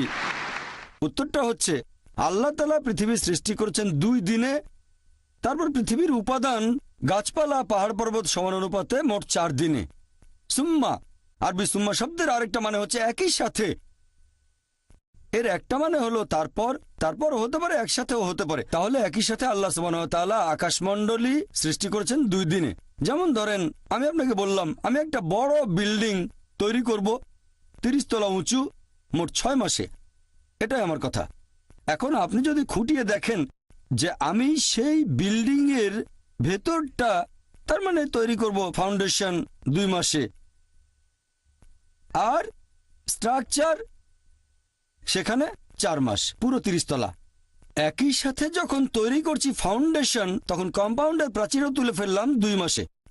তাহলে যখন আমি ফাউন্ডেশন তৈরি করছি একই সাথে প্রাচীর তুলছি আমি, তার মানে এই না যে 2 যোগ 4 যোগ 2 সমান 8 মাস। অর্থাৎ যখন ফাউন্ডেশন তৈরি করছি তখন একই সাথে আমি কম্পাউন্ডের প্রাচীরও তুলছি। তাহলে আমার বিল্ডিংটা তৈরি হচ্ছে 6 মাসে 8 মাসে না। আর একই সাথে আল্লাহ তাআলা বলেছেন যখন তিনি পৃথিবী সৃষ্টি করলেন একই সাথে আকাশমণ্ডলীও সৃষ্টি করলেন। এখন 2 দিনে পৃথিবী আর একই সাথে আল্লাহ আকাশমণ্ডলীও সৃষ্টি করলেন। সেজন্য আল্লাহ পবিত্র কোরআনে বলেছেন সূরা আম্বিয়া অধ্যায় নম্বর 21 আয়াত নম্বর 30, أولم يرى الذين كفروا অবিশ্বাসের কি এটা দেখে না أن السماوات والأرض كانت رتقا ففتقناهما আকাশমণ্ডলী ও পৃথিবী ওতপ্রোতভাবে মিশেছিল, আমি তাদের আলাদা করে দিলাম। তাহলে আল্লাহ পৃথিবী আর আকাশমণ্ডলী সৃষ্টি করেছেন একই সাথে, ففتقناهما আমি তাদের আলাদা করে দিলাম। এখানে আসলে বিগ ব্যাং এর কথা সংক্ষেপে বলা হয়েছে। এখন বিগ ব্যাং থিওরি আমাদের বলে যে পুরো বিশ্ব জগৎ প্রথমে ছিল একটা বিন্দু, তারপর বিস্ফোরণে সবকিছু আলাদা হয়ে গেল, তারপর তৈরি হলো গ্যালাক্সি, নক্ষত্র, বিভিন্ন গ্রহ, পৃথিবী, আমরা এখন যেখানে আছি। তাহলে বিগ ব্যাং এর ভিত্তিতে বিজ্ঞান কোরআনের সাথে দ্বিমত পোষণ করেনি যে আকাশমণ্ডলী যখন সৃষ্টি হয়েছে পৃথিবীও একই সাথে সৃষ্টি হয়েছে। এখানে প্রথম 2 দিন আর শেষ 2 দিন আসলে একই সাথে, এটা পরস্পর বিরোধী নয়। বলতে পারেন পুঙ্খানুপুঙ্খ রূপে। পুঙ্খানুপুঙ্খ মানে এখানে অন্যান্য বিষয়গুলো আছে, এটা পরস্পর বিরোধী না। পরস্পর বিরোধী মানে দুটো জিনিস একে অন্যের বিপরীত। পুঙ্খানুপুঙ্খ মানে অন্যান্য বিবরণগুলো দেয়া, যেমন ধরেন আমি আপনাকে বললাম যে আপনি সৎ, আগামীকাল বললাম আপনি খুব দয়ালু, এটা পরস্পর বিরোধী না, এটা পুঙ্খানুপুঙ্খ। আপনি সৎ, পাশাপাশি আপনি দয়ালু। তবে পরে যদি বলি আপনি অসৎ, সেটা পরস্পর বিরোধী হবে। এই আয়াতে পবিত্র কোরআনে বিস্তারিত বলা হয়েছে এই 6 দিনে কিভাবে সৃষ্টি হয়েছে। প্রথম 2 দিনে পৃথিবী, একই সাথে আকাশমণ্ডলী, আর তারপর 4 দিনে পৃথিবী উপরের উপাদানগুলো যেমন পাহাড় পর্বত গাছপালা সব সমান অনুপাতে। আশা করি উত্তরটা পেয়েছেন।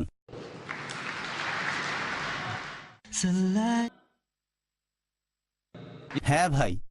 আমার নাম মহেশ, বোম্বে থেকে এসেছি। আমি গত 6 বছর ধরে দুবাই আর অন্যান্য দেশে আপনার লেকচার শুনতে গিয়েছি। আজকেও আপনি খুব সুন্দরভাবে বিভিন্ন বিষয় নিয়ে কথা বললেন। আমি খালিস টাইমসে ইসলামিক ফোকাস নিয়মিতভাবে পড়ি, আর আমি পবিত্র কোরআন পড়েছি যখন সৌদি আরবে ছিলাম। আপনি কি একটু ব্যাখ্যা করে বলবেন যে তাকওয়া জিনিসটা আসলে কি, আর কোরআনের সূরা আল ফাতিহা? ভাই মাশাআল্লাহ, ভাই মহেশ বোম্বে থেকে এসেছেন, আমিও থাকি বোম্বে। আপনি আমার লেকচার শুনছেন 6 বছর ধরে। আরেক বোনও বললেন মাশাআল্লাহ, তিনিও কয়েক বছর ধরে আমার লেকচার শুনছেন। আপনি প্রশ্ন করলেন যে তাকওয়া জিনিসটা কি। তাকওয়া মানে ধার্মিকতা, আল্লাহকে মেনে চলা এবং ন্যায়নিষ্ঠতা। একটা হাদিস আছে তাকওয়া সম্পর্কে, বলছে এটা অনেকটা এরকম, আপনি হাঁটছেন একটা জঙ্গলের মধ্যে, গাছপালায় অনেক কাঁটা আছে, আপনি ভয় পাচ্ছেন আপনার পোশাক সেই কাঁটায় বেঁধে যেতে পারে, সেজন্য আপনি খুব সাবধানে আপনার পোশাকটা বাঁচিয়ে সেই কাঁটায় ভরা জঙ্গলের মধ্য দিয়ে হাঁটছেন। তাকওয়া হচ্ছে এরকম। মূলত এটা হচ্ছে আল্লাহকে মেনে চলা, ধার্মিকতা, ন্যায়নিষ্ঠতা। এই হচ্ছে সংক্ষেপে তাকওয়া শব্দের মানে। আমি এখন আপনাদের দাওয়াত দিচ্ছি, যেহেতু আপনি আমার লেকচারগুলো দেখেছেন আর শুনেছেন গত 6 বছর ধরে, আরেক বোনও শুনেছেন কয়েক বছর, দুজনেই থাকেন বোম্বে শহরে। আমি আপনাদের দাওয়াত দিচ্ছি, আমন্ত্রণ জানাচ্ছি এই দ্বীনুল হকে, এই সত্যের ধর্মে। আমি আল্লাহর কাছে দোয়া করছি আপনাকে যেন আল্লাহ হেদায়েত করেন, আর ইনশাল্লাহ ইনশাল্লাহ আল্লাহ তাআলা যেন আপনাদের হেদায়েত করেন, আপনিও যেন তাকওয়া অর্জন করতে পারেন, মানে আল্লাহকে মেনে চলা আর ধার্মিকতা। আশা করি উত্তরটা পেয়েছেন। হ্যাঁ ভাই। আপনি বাইবেলের উদ্ধৃতি দিতে গিয়ে একেবারে শাব্দিক অর্থ করে ফেলেছেন যে বাইবেল আমাদের এই শিক্ষা দিচ্ছে। আর আমি যতটুকু জানি যে গত কয়েকশো বছর ধরে বাইবেলের বিভিন্ন রূপক গল্প, সেগুলোর শাব্দিক অর্থগুলো এখন আর ধরা হয় না। এর পেছনের অর্থটাই হলো আসল। আমার প্রশ্নটা হলো যে ইসলাম ধর্মে কি এরকম কিছু করার চেষ্টা হয়েছে যেখানে শাব্দিক অর্থটা ধরা হবে না, বরং এর পেছনের অর্থটাকে গ্রহণ করা হবে, কোরআনে যেসব কথা বলা হয়েছে? ভাই আপনি প্রশ্ন করলেন যে আমি বাইবেলের উদ্ধৃতি দিয়েছি আর সবকিছুর শাব্দিক অর্থ করেছি। তবে গত কয়েকশো বছর ধরে রূপক অর্থগুলো নেওয়া হচ্ছে। রূপক গল্প কোরআনেও আছে, পবিত্র কোরআনেও রূপক আছে। আর কোনো কথা যদি কোরআনে বলা হয়, অনেক সময় দেখা যায় যে একটা শব্দের অনেকগুলো মানে আছে। যদি একটা শব্দের 5-6টা অর্থ হয়, হতে পারে সবগুলোই সঠিক, অথবা হয়তো একটা অর্থ ধরতে হবে। তবে তার মানে এই না যে পবিত্র কোরআন একটা কথা বলছে আর আপনি অন্য অর্থ ধরে বসলেন। পবিত্র কোরআনে রূপক গল্প আছে, অনেক রূপক গল্প পবিত্র কোরআনে। তবে তার মানে এই না যে শাব্দিক অর্থ কোরআনের বিরুদ্ধে যাবে। তাহলে কোরআন যেটা বলছে, বাইবেল যেটা বলছে, যেমন মূল যে ইঞ্জিল, যীশু খ্রিস্টের উপর যে আসমানি কিতাব নাজিল হয়েছিল, সেটা পাঠানো হয়েছিল দিক নির্দেশনা হিসেবে। যেটা উল্লেখ করা হয়েছে সেটা মেনে চলতে হবে। হ্যাঁ, অনেক সময় হতে পারে যে অন্য আরো কিছু অর্থ হয় আর সেগুলো সঠিক। তার মানে এই না যে সাধারণ যে অর্থটা সেটা বাদ দিতে হবে। হ্যাঁ ভাই বলেন। আমি উদাহরণ দিচ্ছি, যেমন আপনি লেভিটিকাসের উদ্ধৃতি দিয়েছেন আমাদের পোশাকের ব্যাপারে, যেটা আছে খ্রিস্টান ধর্মে। তবে পরবর্তীতে যীশুখ্রিস্ট বলেছেন শুধু শালীনতা বজায় রাখতে, আমরা শালীন হয়ে চলব। এখনকার দিনে খ্রিস্টানরা শাব্দিক অর্থটা নাও নিতে পারে, পুরো শরীর ঢাকছে না, অথবা তারা ঢিলাঢালা পোশাক পরছে না। আমরা আধুনিক সমাজে বাস করি, এখানে শালীনতার অর্থ অন্যরকম হতে পারে, এইরকম আর কি। খুব সুন্দর। আমি আসলেই আপনার প্রশ্নটা পছন্দ করেছি। আপনারা প্রশ্ন করলে আমি উত্তর দেওয়ার যথাসাধ্য চেষ্টা করব। ভাই একটা উদাহরণ দিলেন যে আমি লেভিটিকাস থেকে বলেছি, আসলে লেভিটিকাসের উদ্ধৃতি না, বলেছিলাম ডিউটেরোনমি অধ্যায় 22 অনুচ্ছেদ 5, যেখানে শালীনতা সম্পর্কে বলা হয়েছে 1 তিমথি অধ্যায় 2 অনুচ্ছেদ 9, তারপর 1 করিন্থিয়ান্স অধ্যায় 11 অনুচ্ছেদ 5 থেকে 7 শালীনতা। এখন আপনি আমাকে বলছেন বাইবেলে যীশুখ্রিস্ট যখন বলছেন শালীনতা বজায় রাখতে হবে, এখানে শাব্দিকভাবে হলেও তিনি পোশাকের কথা বলেননি, বলেছেন সমাজের শালীনতার কথা। এটা হচ্ছে আপনার ব্যাখ্যা বাইবেল সম্পর্কে। আসুন দেখি যীশুখ্রিস্ট নিজের মুখে কি বলেছেন। যীশুখ্রিস্ট তার নিজের মুখে বলেছেন, গসপেল অফ ম্যাথিউ অধ্যায় নম্বর 5 অনুচ্ছেদ 17 থেকে 20। এটা ভেবো না যে আমি নবীগণের বিধি ব্যবস্থা ধ্বংস করতে এসেছি। আমি ধ্বংস করতে আসিনি, বরং পূরণ করতে এসেছি। আকাশমণ্ডলীয় পৃথিবী লোপ না হওয়া পর্যন্ত এই বিধি ব্যবস্থার বিন্দু বিসর্গ লোপ হবে না, সবই পূরণ হবে। কেউ যদি এসব আদেশের মধ্যে সামান্য আদেশ অমান্য করে আর অন্যকে তা করতে শেখায়, তাহলে সে স্বর্গরাজ্যে তুচ্ছ বলে গণ্য হবে। আর যারা এই বিধি ব্যবস্থা পালন করে আর অন্যকে তা করতে শেখায়, তারা স্বর্গরাজ্যে মহান বলে গণ্য হবে। যদি তোমাদের ন্যায়নিষ্ঠতা শিক্ষক আর ফরিসীদের ন্যায়নিষ্ঠতা থেকে বেশি না হয়, তাহলে তোমরা স্বর্গরাজ্যে প্রবেশ করতে পারবে না। এখানে আমি কিং জেমস ভার্সনের অনুবাদটা পড়ে শোনালাম, মেমোরি থেকে বললাম। এটা কিং জেমস ভার্সনের বাংলা অনুবাদ, গসপেল অফ ম্যাথিউ অধ্যায় নম্বর 5 অনুচ্ছেদ হচ্ছে 17 থেকে 20। তাহলে যীশুখ্রিস্ট বলেছেন, যদি এই বিধি ব্যবস্থা সামান্য আইন অমান্য করেন, যেটা হচ্ছে ওল্ড টেস্টামেন্টে, আপনি তাহলে স্বর্গরাজ্যে ঢুকতে পারবেন না। এখন ওল্ড টেস্টামেন্টে বলা হয়েছে মহিলারা এমন কোনো পোশাক পরবে না যেটা পুরুষেরা পরে, আর পুরুষেরা এমন কোনো পোশাক পরবে না যেটা মহিলারা পরে থাকে। আর আপনি আমাকে বললেন যে ভাই জাকির, এটা আসলে শাব্দিক অর্থ। এখন সমাজ বদলে গেছে। আর যীশুখ্রিস্ট বলেছেন, তিনি শান্তিতে থাকুন, যদি বিধি ব্যবস্থার সামান্য আইন অমান্য করেন তাহলে বেঁচতে যেতে পারবেন না।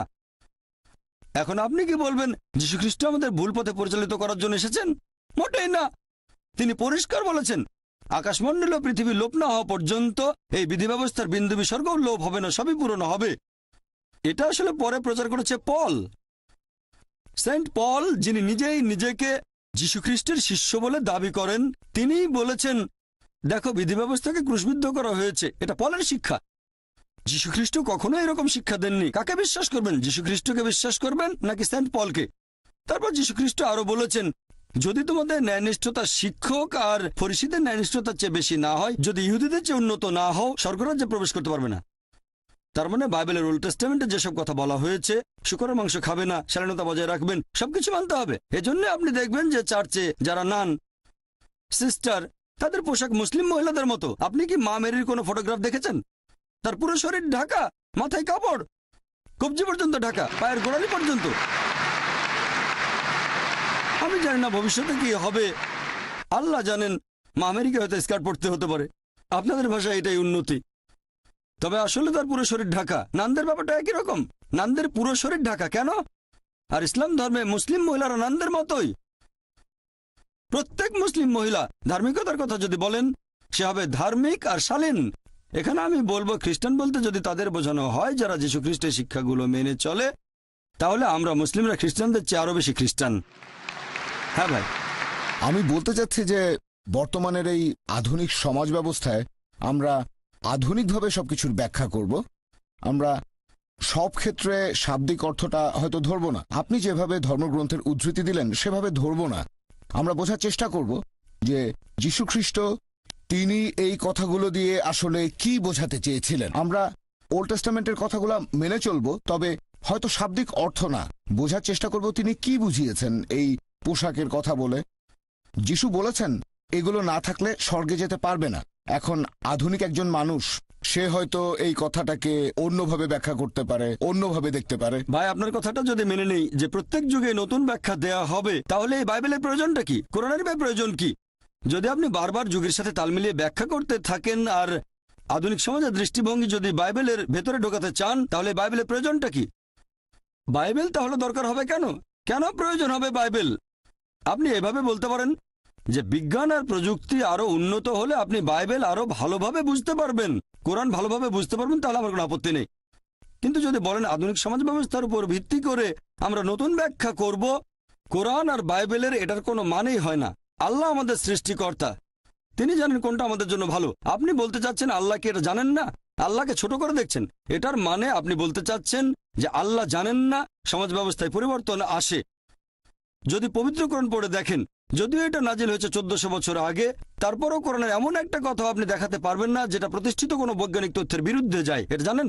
বিজ্ঞান দিনে দিনে যতই উন্নত হোক, জ্ঞান বিজ্ঞানে মানুষ যতই উন্নত হোক, তারপরও কোরআনের একটা কথাও ভুল প্রমাণ করতে পারবে না। হয়তো চিন্তা ভাবনা করার জন্য একটা নতুন ধারা পাবো।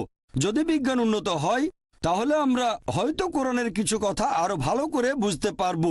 এখনো বিজ্ঞানে আমাদের জানাটা খুবই সীমিত, সেজন্য কোরআনের বেশ কিছু আয়াত এখনো হয়তো আমরা বুঝতে পারি না। তার মানে এই না যে আধুনিক সমাজ ব্যবস্থার সাথে তাল মিলিয়ে সেই কথাটার একটা ব্যাখ্যা দিয়ে দেবেন। যতই আধুনিক সমাজ বদলাক, বিধি ব্যবস্থা একই রকম থাকবে। মহিলারা হিজাব পালন করবে, পুরুষরা দৃষ্টি সংযত রাখবে। কানাডার মতো ঘটনা ঘটবে না, সেখানে এখন পুরুষ পুরুষকে বিয়ে করে।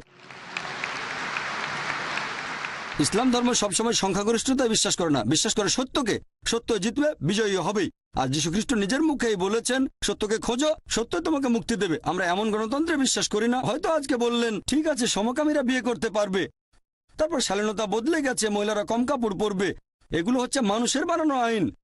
আমাদের সবাইকে সৃষ্টি করেছেন আল্লাহ তাআলা, তিনি জানেন আমাদের জন্য কোনটা ভালো আর কোনটা খারাপ। সেজন্য ধর্ম মানে একটা জীবন দর্শন। আমরা আল্লাহ তাআলার দিক নির্দেশনাগুলো মেনে চলি, শুধুমাত্র তাহলে সত্যের পথে থাকবেন। আশা করি উত্তরটা পেয়েছেন।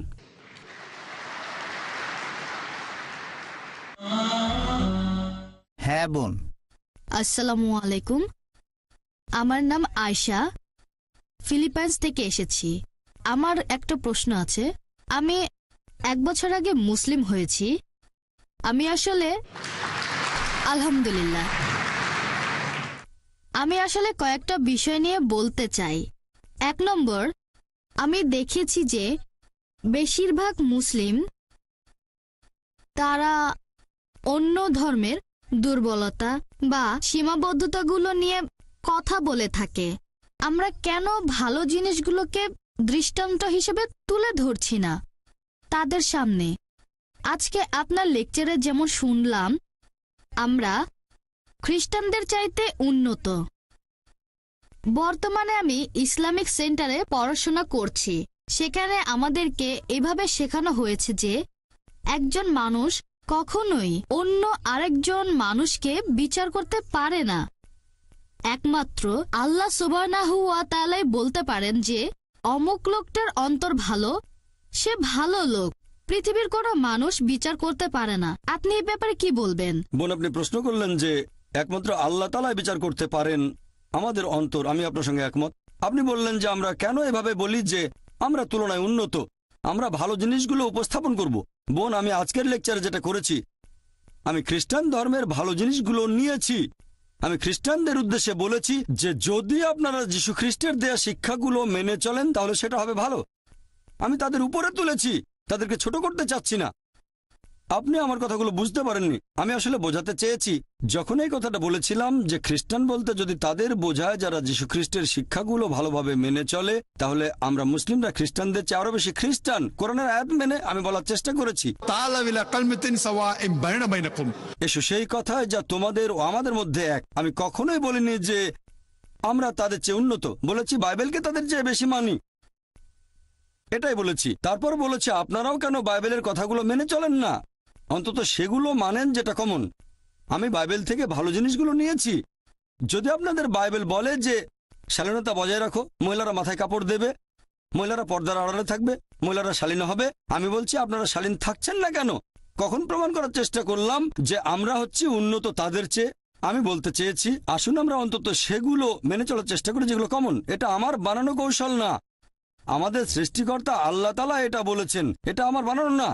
আল্লাহ এভাবে কথা বলতে বলেছেন। যদি আপনি বলেন এটা ভুল, তার মানে বলছেন আল্লাহর কথা ভুল। আল্লাহ পবিত্র কোরআনে বলেছেন সূরা আলে ইমরান অধ্যায় 3 আয়াত নম্বর 64, تعالوا إلى كلمة سواء بيننا وبينكم এসো সেই কথাই যা তোমাদের ও আমাদের মধ্যে এক। প্রথম সাদৃশ্য কি? ألا نعبد إلا الله। আমরা আল্লাহ ছাড়া কারো ইবাদত করি না। আমরা অমুসলিমদের কাছে আল্লাহর এই বাণী প্রচার করব। আমরা সাদৃশ্যগুলো দেখব, সবচেয়ে সেরা সাদৃশ্য এক আল্লাহর ইবাদত করব। আশা করি উত্তরটা পেয়েছেন। হ্যাঁ ভাই। গুড ইভিনিং ডক্টর, আমার নাম রাহুল, ফিলিপাইন্স থেকে এসেছি। আমি একটি বিষয় নিয়ে একটু বিস্তারিত জানতে চাচ্ছিলাম যে ইসলাম ধর্মে নবী ইব্রাহিমের ছেলে ইসমাইল, তার গুরুত্ব কতখানি? ভাই, আপনি প্রশ্ন করলেন যে হযরত ইসমাইল আলাইহিসসালামের গুরুত্ব কতখানি ইসলাম ধর্মে। আমরা বিশ্বাস করি যে ইসমাইল আলাইহিসসালাম নবী ইব্রাহিমের ছেলে। এই কথাটা শুধু পবিত্র কোরআনে নয়, খ্রিস্টানদের বাইবেলও আছে। বাইবেল আর কোরআন দুটোতেই এরকম বলা হয়েছে যে ইব্রাহিম আলাইহিসসালাম তার ছিল 2 জন স্ত্রী, সারা এবং হাজেরা। এই কথাটা বাইবেলে উল্লেখ করা হয়েছে, পবিত্র কোরআনেও আছে। এখন আইজাক, তিনি শান্তিতে থাকুন। ইসহাক, তার মা ছিলেন সারা, তিনি শান্তিতে থাকুন। আর ইসমাইল আলাইহিসসালামের মা ছিলেন হাজেরা, তিনিও শান্তিতে থাকুন। তাহলে তারা দুজনেই ছিলেন নবী, ইব্রাহিম আলাইহিসসালামের সন্তান। তারা দুজনেই ছিলেন আল্লাহর নবী। আমরা দুজনকেই ভালোবাসবো এবং শ্রদ্ধা করব। আশা করি উত্তরটা পেয়েছেন। হ্যাঁ ভাই। আসসালামু আলাইকুম।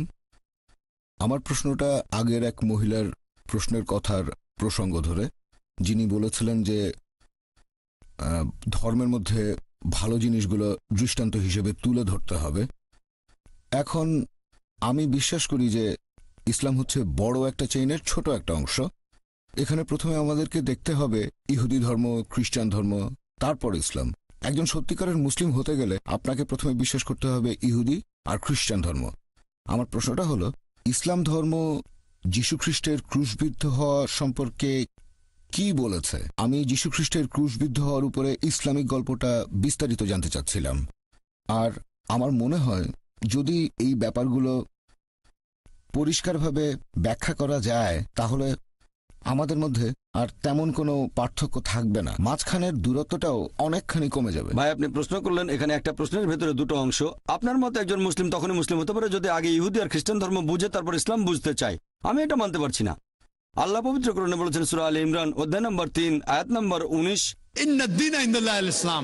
আল্লাহ সুবহানাহু ওয়া তাআলার কাছে একমাত্র গ্রহণযোগ্য দিন হচ্ছে ইসলাম। মুসা নবী যে ধর্ম প্রচার করেছেন সেটা আসলে ছিল ইসলাম, তিনি ইহুদি ধর্ম প্রচার করেননি। যীশু খ্রিস্ট যে ধর্মটা প্রচার করেছেন সেটাও ছিল আসলে ইসলাম, তিনি খ্রিস্টান ধর্ম প্রচার করেননি। খ্রিস্টান ধর্ম শব্দটা বাইবেলের কোথাও নেই, এটা কি জানেন? খ্রিস্টান ধর্ম যে শব্দটা বাইবেলে কোথাও খুঁজে পাবেন না। খ্রিস্টান শব্দটা প্রথম ব্যবহার করা হয়েছে বুক অফ অ্যাক্টসে।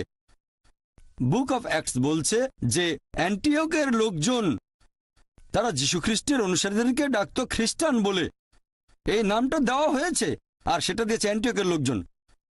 যীশু খ্রিস্ট তার জীবদ্দশায় কোনোদিন খ্রিস্টান শব্দটা শোনেননি, এটা কি জানেন? তাহলে তিনি খ্রিস্টান ধর্ম প্রচার করবেন কিভাবে? আপনি যেটা বললেন যে একজন মুসলিম প্রথমে জানবে ইহুদি আর খ্রিস্টান ধর্ম তারপর ইসলাম সম্পর্কে, এটা পুরোপুরি ভুল।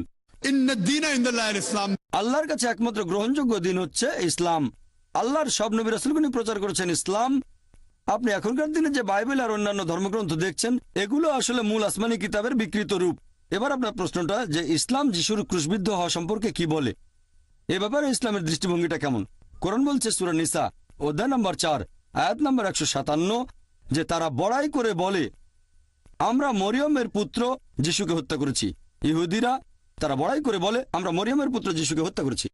وما قتلوا وما صلبوا তারা তাকে হত্যা করেনি, তাকে ক্রুশবিদ্ধও করেনি, ولكن شبه لهم কিন্তু তাদের এরকম বিভ্রম হয়েছিল। যারা তার সম্পর্কে মতভেদ করেছিল তারা সংশয়যুক্ত ছিল, إلا اتباع الظن অনুমান ছাড়া তাদের কোনো জ্ঞানই ছিল না। وما قتلوا يقينا।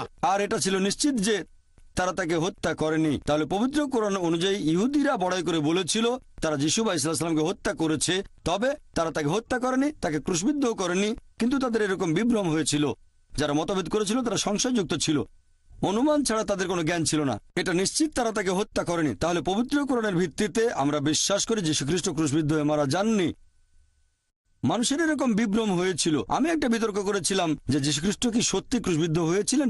ক্রুসিফিক্সন মানে কোনো ব্যক্তি ক্রুশবিদ্ধ হয়ে মারা যাওয়া। সেই বিতর্কে আমি প্রমাণ করেছিলাম যে যীশু খ্রিস্ট আসলে ক্রুশবিদ্ধ হয়ে মারা যাননি। এটার কোনো ইংরেজি শব্দ নেই যে একজনকে ক্রুশবিদ্ধ করা হয়েছে কিন্তু সে মারা যায়নি। তাই আমরা নতুন একটা শব্দ চালু করেছি, ক্রুসিফিকশন। FICTION, ফিকশন, ফিকশন না, FIXION না। আমরা বিশ্বাস করি এটা হলো ক্রুসিফিকশন, CRUCIFICTION, তবে ক্রুসিফিকশন না, FIXION। আমি সেই বিতর্কে প্রমাণ করেছিলাম যে তিনি ক্রুশবিদ্ধ হয়ে মারা যাননি। এখানে একটু সংক্ষেপে বলি যাতে খ্রিস্টান ভাই বোনেরা বুঝতে পারেন। অল্প কথা এখানে প্রমাণ করে দেখাচ্ছি যীশু খ্রিস্ট ক্রুশবিদ্ধ হয়ে মারা যাননি, তিনি ক্রুশবিদ্ধ হয়ে মারা যাননি। একবার যীশু খ্রিস্টকে জিজ্ঞেস করা হলো, লোকজন বলল হে প্রভু আমাদের কিছু নিদর্শন দেখান। এটা পাবেন বাইবেলে গসপেল অফ ম্যাথিউ অধ্যায় নম্বর 12 অনুচ্ছেদ 38। যীশু বললেন তোমরা পাপী আর ব্যভিচারী জাতি আমার কাছে নিদর্শন দেখতে চাচ্ছ? কোন নিদর্শনই দেখানো হবে না শুধুমাত্র ইউনুসের নিদর্শন বাদে। যেভাবে ইউনুস ছিলেন 3 দিন এবং 3 রাত একটা তিমি মাছের পেটে, সেই একইভাবে মানবপুত্র থাকবেন 3 দিন এবং 3 রাত পৃথিবীর বুকের ভেতরে। এখন যারা খ্রিস্টান ধর্মের অনুসারী তারা ইউনুসের নিদর্শনটা জানেন। ওল্ড টেস্টামেন্টের বুক অফ জোনা, এটা মাত্র 1 পাতার বই, 2 পৃষ্ঠা। যদি কোনো খ্রিস্টানকে ইউনুসের নিদর্শন সম্পর্কে জিজ্ঞেস করেন তিনি আমাদের বলবেন নবী ইউনুসকে আল্লাহ তাআলা বলেছিলেন যে তুমি নিনেভ শহরে যাও, কিন্তু তিনি আল্লাহর আদেশ অমান্য করে চলে গেলেন জপায়। তারপর যখন তিনি জাহাজে ভ্রমণ করছেন তখন হঠাৎ ঝড় উঠল, আর তখন মানুষজন এরকম চিন্তা করত যে হঠাৎ ঝড় উঠেছে, তার মানে নিশ্চয়ই কেউ আল্লাহ তাআলার আদেশ অমান্য করেছে। সবাই ভয় পেয়ে গেল। তখন ইউনুস আলাইহিসসালাম এগিয়ে এসে বললেন, আমি আল্লাহর আদেশ অমান্য করেছি। তখনকার দিনে মানুষ এরকম বিশ্বাস করত যে দোষী ব্যক্তিকে যদি সমুদ্রে ফেলে দেওয়া হয় সমুদ্র শান্ত হয়ে যাবে। তাই জাহাজের লোকজন তখন ইউনুসকে সমুদ্রে ফেলে দিল। যখন তারা ইউনুসকে সমুদ্রে ফেলেছিল তখন তিনি জীবিত না মৃত? জীবিত না মৃত? জীবিত। জীবিত ছিলেন। তারপর যখন তিনি সমুদ্রের পানিতে, সাধারণত ঝড়ের মধ্যে এরকম উত্তাল সমুদ্রে একজন মানুষ পড়লেই মারা যাবে, কিন্তু ইউনুস মারা গেলেন না, তিনি শান্তিতে থাকুন, বেঁচে থাকলেন। তখন একটা মাছ এসে তাকে গিলে ফেললো। যখন মাছটা তাকে গিলে ফেললো তখন তিনি জীবিত না মৃত? জীবিত। তখনও জীবিত। তিনি মারা গেলে নিদর্শন হতো না, বেঁচে আছেন এটা হচ্ছে নিদর্শন। 3 দিন আর 3 রাত ধরে সেই মাছটা সাগরে ঘুরে বেড়ালো, ভেতরের মানুষটা দম বন্ধ হয়ে মারা যাওয়ার কথা, কিন্তু মারা গেল না, এটাই নিদর্শন। মাছটা বমি করে তাকে বের করে দিল সমুদ্রের তীরে। মারা যেতে পারতেন কিন্তু মারা গেলেন না। এটা আসলেই খুবই আশ্চর্য একটা নিদর্শন। সমুদ্রে ফেলে দেওয়া হলো, তিনি মারা গেলেন না। একটা মাছ এসে তাকে গিলে ফেললো, মারা গেলেন না। 3 দিন 3 রাত সেই মাছের পেটের ভেতরে থাকলেন কিন্তু মারা গেলেন না। মাছটা বমি করে তাকে বের করে দিল, তিনি মারা গেলেন না। খুবই আশ্চর্যজনক একটা নিদর্শন। যীশু খ্রিস্ট তার নিজের মুখে বলেছিলেন যে যেভাবে ইউনুস 3 দিন এবং 3 রাত ছিল তিমি মাছের পেটে, সেই একইভাবে মানবপুত্র 3 দিন এবং 3 রাত থাকবেন পৃথিবীর বুকের ভেতরে। একজন খ্রিস্টানকে জিজ্ঞেস করেন, যীশু খ্রিস্ট যে সময় সমাধিকক্ষে ছিলেন, ধরে নিলাম 3 দিন 3 রাত ধরে, তখন তিনি জীবিত না মৃত? তিনি তখন জীবিত না মৃত? খ্রিস্টানরা উত্তরে বলবে তিনি ছিলেন মৃত। তাহলে তো এটা পরস্পর বিরোধী। যিশু যদি ইউনুসের নিদর্শন নিয়ে ভবিষ্যৎবাণীটা পূরণ করতে চান, তাকে থাকতে হবে জীবিত। এখানে এই একটা প্রমাণ দিয়েই, যদিও আরো অনেকভাবে প্রমাণটা করতে পারি যে যীশু খ্রিস্ট বা ঈসা আলাইহিস সালাম ক্রুশবিদ্ধ হয়ে মারা যাননি, তিনি ছিলেন জীবিত। তাহলে এটার ভিত্তিতে আমরা খ্রিস্টানদের বাইবেল দিয়েই প্রমাণ করতে পারি যে যীশু খ্রিস্ট কখনোই ক্রুশবিদ্ধ হয়ে মারা যাননি। তিনি এখানে ভবিষ্যৎবাণীটা একেবারে পরিষ্কার করে বলেছেন যে তোমাদের কোনো নিদর্শন দেখানো হবে না, শুধুমাত্র ইউনুসের নিদর্শন বাদে।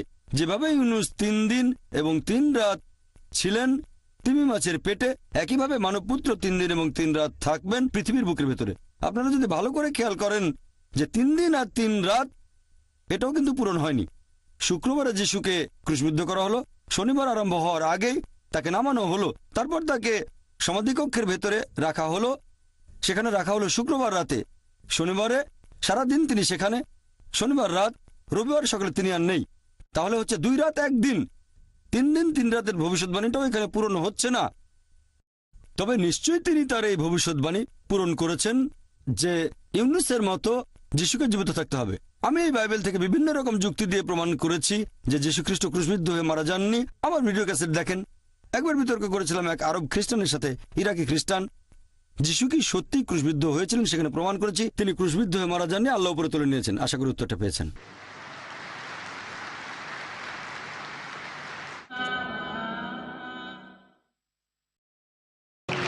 এবারে পরের প্রশ্ন করছেন একজন অমুসলিম ভাই সামনের মাইক থেকে। প্রথমেই আপনাকে ধন্যবাদ জানাচ্ছি আমাদের প্রশ্নগুলোর উত্তর দেওয়ার জন্য, এতে সবার উপকার হচ্ছে। আপনার কাছে আমার প্রশ্নটা হলো, মুহাম্মদ সাল্লাল্লাহু আলাইহি সাল্লামের উপর প্রথম যে আয়াতটা নাজিল হয়েছিল যে ইকরা বিসমি রাব্বিকাল্লাযী, পড়ো তোমার প্রভুর নামে যিনি সৃষ্টি করেছেন, আমার প্রশ্নটা হলো যদি ফেরেশতা জিব্রাইল সে সময় নবী মুহাম্মদ সাল্লাল্লাহু আলাইহি সাল্লামকে বলতেন যে পড়ো তোমার প্রভুর নামে, এখন ব্যাপারটা এরকম হতে পারে যে জিব্রাইল প্রথমে সেটা নিজে বলেছেন, তারপর নবী মুহাম্মদ সাল্লাল্লাহু আলাইহি সাল্লামকে বলেছেন যে সেটা আবার পড়তে। নবী মুহাম্মদ সাল্লাল্লাহু আলাইহি সাল্লামের উত্তরটা ছিল যে আমি তো পড়তে জানি না। হ্যাঁ, এখন আমার মনে হচ্ছে যে ফেরেশতা জিব্রাইল নবীকে এমন কিছু দেখিয়েছেন যেটা লেখা ছিল, কারণ যদি শুধু মুখের কথা হতো, মানে প্রথমে ফেরেশতা নিজে পড়লেন, তারপর তিনি যদি নবীকে পড়তে বলতেন, তাহলে সেক্ষেত্রে নবীর কোনো কিছু পড়া অথবা লেখা লাগতো না, আগের কথাটাই আবার বলা। তার মানে কিছু একটা লেখা ছিল সেখানে, আর ফেরেশতা চেয়েছিলেন নবী যেন সেটা পড়েন, কিন্তু নবী উত্তর দিলেন যে আমি পড়তে জানি না। ঠিক। আর আমরা জানি যে কোরআন লিখিত অবস্থায় ছিল না, পরবর্তীতে এই পবিত্র কোরআন বই আকারে প্রকাশিত হয়। তবে অবতীর্ণ হওয়া প্রথম আয়াতটা এরকম বলছে যে সেটা হয়তো কোথাও লেখা ছিল। এখন আপনি এই ব্যাপারে কি বলবেন? ভাই, আপনি প্রশ্ন করলেন যখন প্রথম ওহী নাজিল হয়েছিল ইকরা, নবী বলেছিলেন মা আনা বিকারি, আমি পড়তে জানি না, অক্ষর জ্ঞান নেই। আপনি ধরে নিচ্ছেন এখানে নিশ্চিতভাবে কিছু লেখা ছিল, এটা আবশ্যিক না। যেমন ধরেন এখানে একজন লোক আছে, তাকে আমি বললাম যে পড়ো, যদি তাকে কোনো কিছু নাও দেখাই সেই লোক বলবে কি পড়তে হবে দেন, অথবা আমি পড়তে জানি না। এটা আবশ্যিক না যে তাকে কিছু একটা দেখাতেই হবে, ঠিক? এটা হতে পারে নাও হতে পারে, এটা আবশ্যিক না। কাউকে কিছু করতে বললে ব্যাপারটা এমন না যে কিছু একটা দেখাতেই হবে। এভাবে বলবো না যে পড়তে পারো না কেন, এটা আবশ্যিক না যে কিছু একটা দেখাতেই হবে। যে মানুষটার অক্ষর জ্ঞান নেই সে নিজে থেকেই বলতে পারে যে আমি পড়তে পারি না। এটা আবশ্যিক না যে সে বলবে দেখাও কি পড়তে হবে, অথবা এই জিনিস না এটা পড়তে পারবো না। আমি যদি পড়তেই না জানি তাহলে তো জিনিসটা দেখে আমার লাভ কি হবে? ধরেন কেউ আমাকে বলল জাপানি ভাষা পড়েন, বললাম আমি পড়তে জানি না। আমি বলবো না কোথায় জাপানি ভাষা দেখান, তারপর বলবো চেষ্টা করে দেখি। আপনি আমাকে বললেন ভাই জাকির জাপানি ভাষা পড়েন, বলবো না যে ঠিক আছে আগে দেখান জাপানি ভাষা, বলবো আমি জাপানিজ পড়তে জানি না। ঠিক বুঝতে পেরেছেন? এখন থেকে আমরা একটা প্রশ্ন করব চিরকুটে, তার পরের প্রশ্নটা মাইকে। পরের প্রশ্ন, এই প্রশ্নটা করেছেন ভাই রাজেশ। কোরআন আল্লাহ তাআলার পবিত্র গ্রন্থ, এটা লিখেছেন আল্লাহ নিজেই। যদি বাইবেলের অনেক কথা কোরআনের সাথে মিলে যায় তাহলে বাইবেলের লেখক কে? একই বিষয়ের উপর আরও একটা প্রশ্ন করা হয়েছে। এই প্রশ্নটা করেছেন মিসেস খান। আমাকে একজন প্রশ্ন করেছে, যেহেতু বাইবেল আগে এসেছে, কোরআন সেখান থেকেই লেখা হয়েছে, অনেক কিছু নকলও করা হয়েছে, দয়া করে এটার একটা উত্তর দিবেন। প্রথম প্রশ্নের ব্যাপারে বলতে গেলে যে পবিত্র কোরআন যদি আল্লাহর বাণী হয় আর বাইবেলের অনেক কথা কোরআনের সাথে যদি মিলে যায়, তাহলে এই বাইবেলের লেখককে আল্লাহ তাআলাই কি বাইবেল লিখেছেন? আমরা বিশ্বাস করি যে কোরআন আল্লাহ তাআলার বাণী। এখন যেটা কোরআনের কথার সাথে মিলে যায় সেই অংশটাকে আমরা আল্লাহর বাণী বলে মেনে নিতে কোনো রকম আপত্তি করব না। তার মানে এই না যে পুরো বাইবেলই আল্লাহ তাআলার বাণী। আমরা বিশ্বাস করি যে ইনজিল হলো সেই আসমানি কিতাব যেটা নাজিল করা হয়েছিল যীশু খ্রিস্টের উপর, তবে সেটা ছিল একটা নির্দিষ্ট সময় এবং নির্দিষ্ট জাতির জন্য। আল্লাহ সুবহানাহু ওয়া তাআলা এটাকে সংরক্ষণ করে রাখেননি। কিন্তু কোরআন হলো সর্বশেষ আর চূড়ান্ত আসমানি কিতাব। আল্লাহ কোরআনে বলেছেন সূরা হিজর অধ্যায় নম্বর 15 আয়াত নম্বর 9, আমি কোরআন অবতীর্ণ করেছি এবং অবশ্যই আমি এর সংরক্ষক। তার মানে এই পবিত্র কোরআন হলো ফুরকান, যেটা দিয়ে সঠিক আর বেঠিকের পার্থক্য করা যায়। কোনো কথা কোরআনের সাথে মিলে গেলে আমরা বলবো এই অংশটাকে আল্লাহর বাণী বলে মেনে নিতে আমাদের কোনো আপত্তি নেই। যদি আমাকে জিজ্ঞেস করেন যে এই বাইবেলের লেখককে, এখনকার দিনের খ্রিস্টান বিশেষজ্ঞরা বলেন যে বাইবেলের বইগুলো লিখেছেন বিভিন্ন লেখক। বাইবেল শব্দটা এসেছে গ্রিক শব্দ বিবলোস থেকে, অনেক বই মিলে একটা বই। বর্তমানের বাইবেল আমার মতে আর বিশেষজ্ঞগণের মতে একটা মিশ্রণ। এখানে কিছু কথা আছে যেগুলো আল্লাহ তাআলার বাণী, তার মানে ইনজিলের ছিটেফোঁটা আছে। এখানে নবী রাসূলগণের কিছু কিছু কথা আছে, এছাড়াও এখানে ঐতিহাসিকদের কথা আছে। দুর্ভাগ্যজনকভাবে এর মধ্যে কিছুটা পর্নোগ্রাফিও আছে। একটা মিশ্রণ। কে লিখেছেন? অনেক মানুষও বাইবেলের কিছু অংশ লিখেছে। খ্রিস্টান বিশেষজ্ঞরা বলেছেন জন, ম্যাথিউ। আসলে গসপেল জনের মত অনুযায়ী, গসপেল ম্যাথিউর মত অনুযায়ী, গসপেল লুকের মত অনুযায়ী, আর কোরআন আমাদের বলছে সেই গসপেল যেটা যীশু খ্রিস্টের মত অনুযায়ী। আমরা বিশ্বাস করি ইনজিলে যেটা নাজিল হয়েছিল যীশু খ্রিস্ট বা ঈসা আলাইহিস সালামের উপর, তবে এখনকার বাইবেল পাবেন গসপেল ম্যাথিউর মত অনুযায়ী, গসপেল মার্কের মত অনুযায়ী, গসপেল লুকের মত অনুযায়ী, গসপেল জনের মত অনুযায়ী। আমরা বিশ্বাস করি সেই গসপেলে যেটা যীশু খ্রিস্টের মত অনুযায়ী। এমনকি খ্রিস্টান বিশেষজ্ঞরাও বলেন এই বাইবেল লিখেছে বিভিন্ন মানুষ। তাহলে আমরা পুরো বাইবেলটাকে মানতে পারি না আল্লাহ তাআলার বাণী বলে। এবারে দ্বিতীয় প্রশ্নটা নিয়ে বলি। এক বোন প্রশ্ন করেছিলেন, তাকে একজন বলেছে পৃথিবীতে বাইবেল এসেছে প্রথমে আর কোরআনের কথা বাইবেল থেকে নকল করা হয়েছে। হ্যাঁ, এরকম একটা সম্ভাবনা থাকতেই পারে। আরেকটা সম্ভাবনা এরকম, যদি দুটোর মধ্যে সাদৃশ্য থাকে, হয়তো বই দুটোর উৎস একই, তাহলে বাইবেলের কিছু অংশের কথা কোরআনের কথাগুলোর সাথে মিলে যায়। এখন বাইবেলের যে অংশ পবিত্র কোরআনের সাথে মিলে যাচ্ছে সেগুলোর উৎস হয়তো একই, তার মানে আল্লাহ সুবহানাহু ওয়া তাআলা। কিন্তু যদি বলেন যে কোরআন নকল করা হয়েছে, তাহলে একই যুক্তিতে বলা যায় যে যীশু খ্রিস্ট ওল্ড টেস্টামেন্ট থেকে নকল করেছিলেন। তখন খ্রিস্টানরা বলবে না। আমরা বিশ্বাস করি যে আসমানি কিতাবগুলোর মূল কথা সবসময় একই ছিল, তার মানে হচ্ছে তৌহিদ, এক আল্লাহতে বিশ্বাস করা। আসলে মূল কথাটা একই। কিন্তু ভেবে দেখেন বাইবেলের মধ্যে প্রায় কয়েকশো বৈজ্ঞানিক ভুল আছে। আপনি যদি বলেন বাইবেল থেকে নকল করা হয়েছে, আর অনেকেই বলেন নওজুবিল্লাহ যে নবী মোহাম্মদ সাল্লাম কথাগুলো বাইবেল থেকে নকল করেছেন, তার মানে নবী মোহাম্মদ সাল্লাহ সাল্লাম বাইবেলের যে কথাগুলো বৈজ্ঞানিক ভুল সেগুলো নেননি, তাহলে তো তিনি বড় বিজ্ঞানী। বাইবেল থেকে যদি নকল করেন, বাইবেল বলছে যে চাঁদের আলো তার নিজস্ব আলো, পবিত্রকরণ বলছে চাঁদের আলো আসলে প্রতিফলিত আলো। বাইবেল বলছে জেনেসিস অধ্যায় 1 অনুচ্ছেদ 16 থেকে 19 চাঁদের আলো তার নিজস্ব আলো, আর কোরআন বলছে সূরা ফুরকান অধ্যায় 25 আয়াত নম্বর 61 চাঁদের আলো হচ্ছে প্রতিফলিত আলো। তাহলে নবী মোহাম্মদ সাল্লাল্লাহু আলাইহি সাল্লাম তিনি বাইবেল থেকে নিয়ে সেটা শুধরে দিয়েছেন, আর বললেন না এটা নিজস্ব আলো না প্রতিফলিত আলো। এটা সম্ভব না। কোরআনে এমন অনেক কথা আছে যেটা বিজ্ঞান জেনেছে কিছুদিন আগে। কোরআন সেটা 1400 বছর আগে বলেছে। কোন মানুষের পক্ষে এগুলো লেখা সম্ভব না। কোরআনে যে কথাগুলো আছে কোরআন কখনোই নকল করা হয়নি। এজন্য আমার ভিডিও ক্যাসেট দেখেন বিজ্ঞানের আলোকে কোরআন ও বাইবেল, সেখানে বিস্তারিত জানতে পারবেন। সেখানে আমি প্রমাণ করেছি যে কোরআন বাইবেল থেকে নকল করা হয়নি। কোরআন হচ্ছে ফুরকান, যে মানদণ্ড দিয়ে সঠিক আর বেঠিকের পার্থক্য করবো। আশা করি উত্তরটা পেয়েছেন। হ্যাঁ ভাই। আমার নাম পল, আমি এখানেই থাকি, পেশায় একজন ম্যানেজার। আমি আপনার কাছে 3টা প্রশ্ন করতে চাই। গত প্রায় 3 ঘন্টা ধরে অপেক্ষা করছি। 1 নম্বর হলো, মৃত্যু আসলে 2 প্রকার, একটা হলো শরীরের মৃত্যু আর অন্যটা আত্মার মৃত্যু। এক ভাই এখানে প্রশ্ন করেছিলেন যদি আপনি ইসলাম ধর্ম ত্যাগ করেন তাহলে সেজন্য আপনাকে মৃত্যুদণ্ড দেয়া হবে। খ্রিস্টানদের বাইবেলে ঈশ্বর আমাদের বলেছেন যদি আমাকে না চেনো আমিও তোমাকে চিনি না। আর আমার মতে এই সরল কথাটা আত্মার মৃত্যুর কথা বলছে। একজন মানুষ যখন স্বেচ্ছায় ঈশ্বরকে অবহেলা করল, শেষ বিচারের দিনে যখন সে ঈশ্বরের সামনে দাঁড়াবে তখন ঈশ্বর তার উদ্দেশ্যে বলবেন তুমি তো আমাকে চেনোনি, তাই আমিও তোমাকে চিনি না। আর এটাই হলো আত্মার মৃত্যু। এটা আসলে আমার নিজস্ব মত। একদিন আমি আর আমার স্ত্রী দুবাইয়ের রাস্তায় হাঁটছিলাম, তখন চোখে পড়ল ইসলামের উপর বেশ কিছু সিডি আর বই। আমি সিঙ্গাপুর থেকে এসেছি। আমি ব্রিটিশ নাগরিক, তবে সিঙ্গাপুরে ছিলাম 23 বছর ধরে। আমি কোলাকুলি করেছি অনেক মুসলিমের সাথে, হিন্দু আর বৌদ্ধদের সাথে। ব্রিটেন থেকে দূরে ছিলাম বলেই অনেক মানুষের সাথে পরিচিত হতে পেরেছি, যেটা ব্রিটেনে থাকলে হয়তো সম্ভব হতো না। আপনার আজকের লেকচারটা আমার খুবই ভালো লেগেছে, আর মনে হয়েছে এটা আরো আগে শুনলে অনেক ভালো হতো।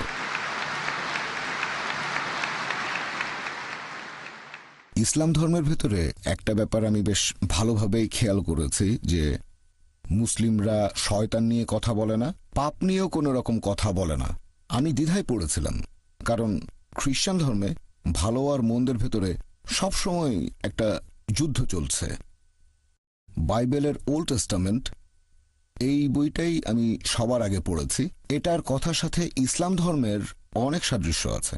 সেখানে মানুষ জবাই করছে গরু, তারপর ভেড়া, এরকম বিভিন্ন পশু জবাই দিয়ে পাপের প্রায়শ্চিত্ত করছে। আমি যতটুকু বুঝি যে পাপ যত গুরুতর তত বেশি পশু জবাই দেয়া হচ্ছে। তারপর মন্দিরের সামনে বিশাল বড় একটা বেদিতে এই পশুগুলোকে আগুনে পোড়ানোর ব্যবস্থা করা হয়। এই নিয়মটা বন্ধ হলো কেন?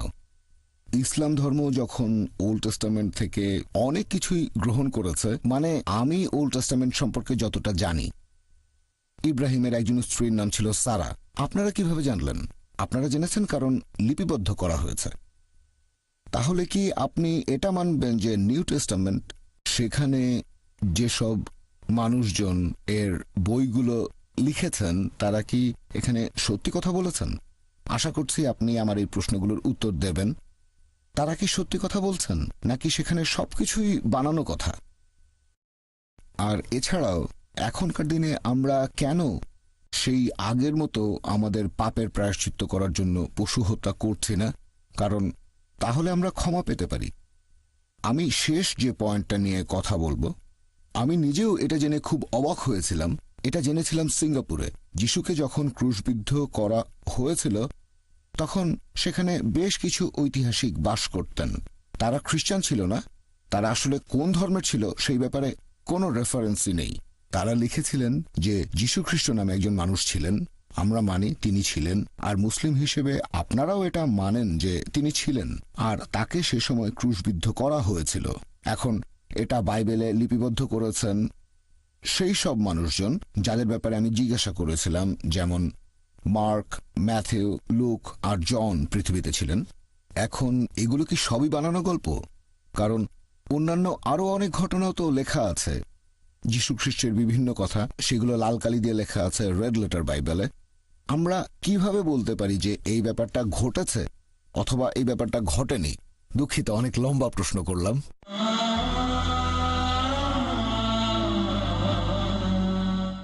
সমস্যা নেই, উত্তর দিচ্ছি। ভাই খুব সুন্দর প্রশ্ন করেছেন। আপনি বললেন যে আমি আমার লেকচারে বলেছিলাম যে নবী ইব্রাহিমের একজন স্ত্রী, তার নাম ছিল সারা, তারা দুজনে শান্তিতে থাকুন। তাদের ব্যাপারে কোত্থেকে জানলাম? বাইবেল থেকে। আপনি প্রশ্ন করলেন যে ইসলাম ধর্মের সাথে ওল্ড টেস্টামেন্টের অনেক সাদৃশ্য আছে। এখন নিউ টেস্টামেন্টের ব্যাপারে আমি বাছাই করছি কেন, লেখকদের বিশ্বাস করছি না কেন। ভাই যে কোনো কিছু হোক, সেটা ওল্ড টেস্টামেন্টের অংশ বা নিউ টেস্টামেন্ট হোক, হিন্দু ধর্মগ্রন্থের অংশ বা অন্য যে কোনো ধর্মগ্রন্থ, আমি একজন মুসলিম হিসেবে যেটা মনে করি, এটা আমার মতামত, অন্যদের মতামতগুলো পরে বলছি। আমি একজন মুসলিম হিসেবে যেটা বলতে পারি, এই পবিত্র কোরআন হচ্ছে ফুরকান, যেটা দিয়ে সঠিক আর বেঠিকের পার্থক্য করা যায়। আমাদের প্রিয় নবী মুহাম্মদ সাল্লাল্লাহু আলাইহি ওয়াসাল্লাম বলেছেন, बल्लिगू अन्नी वलो आया।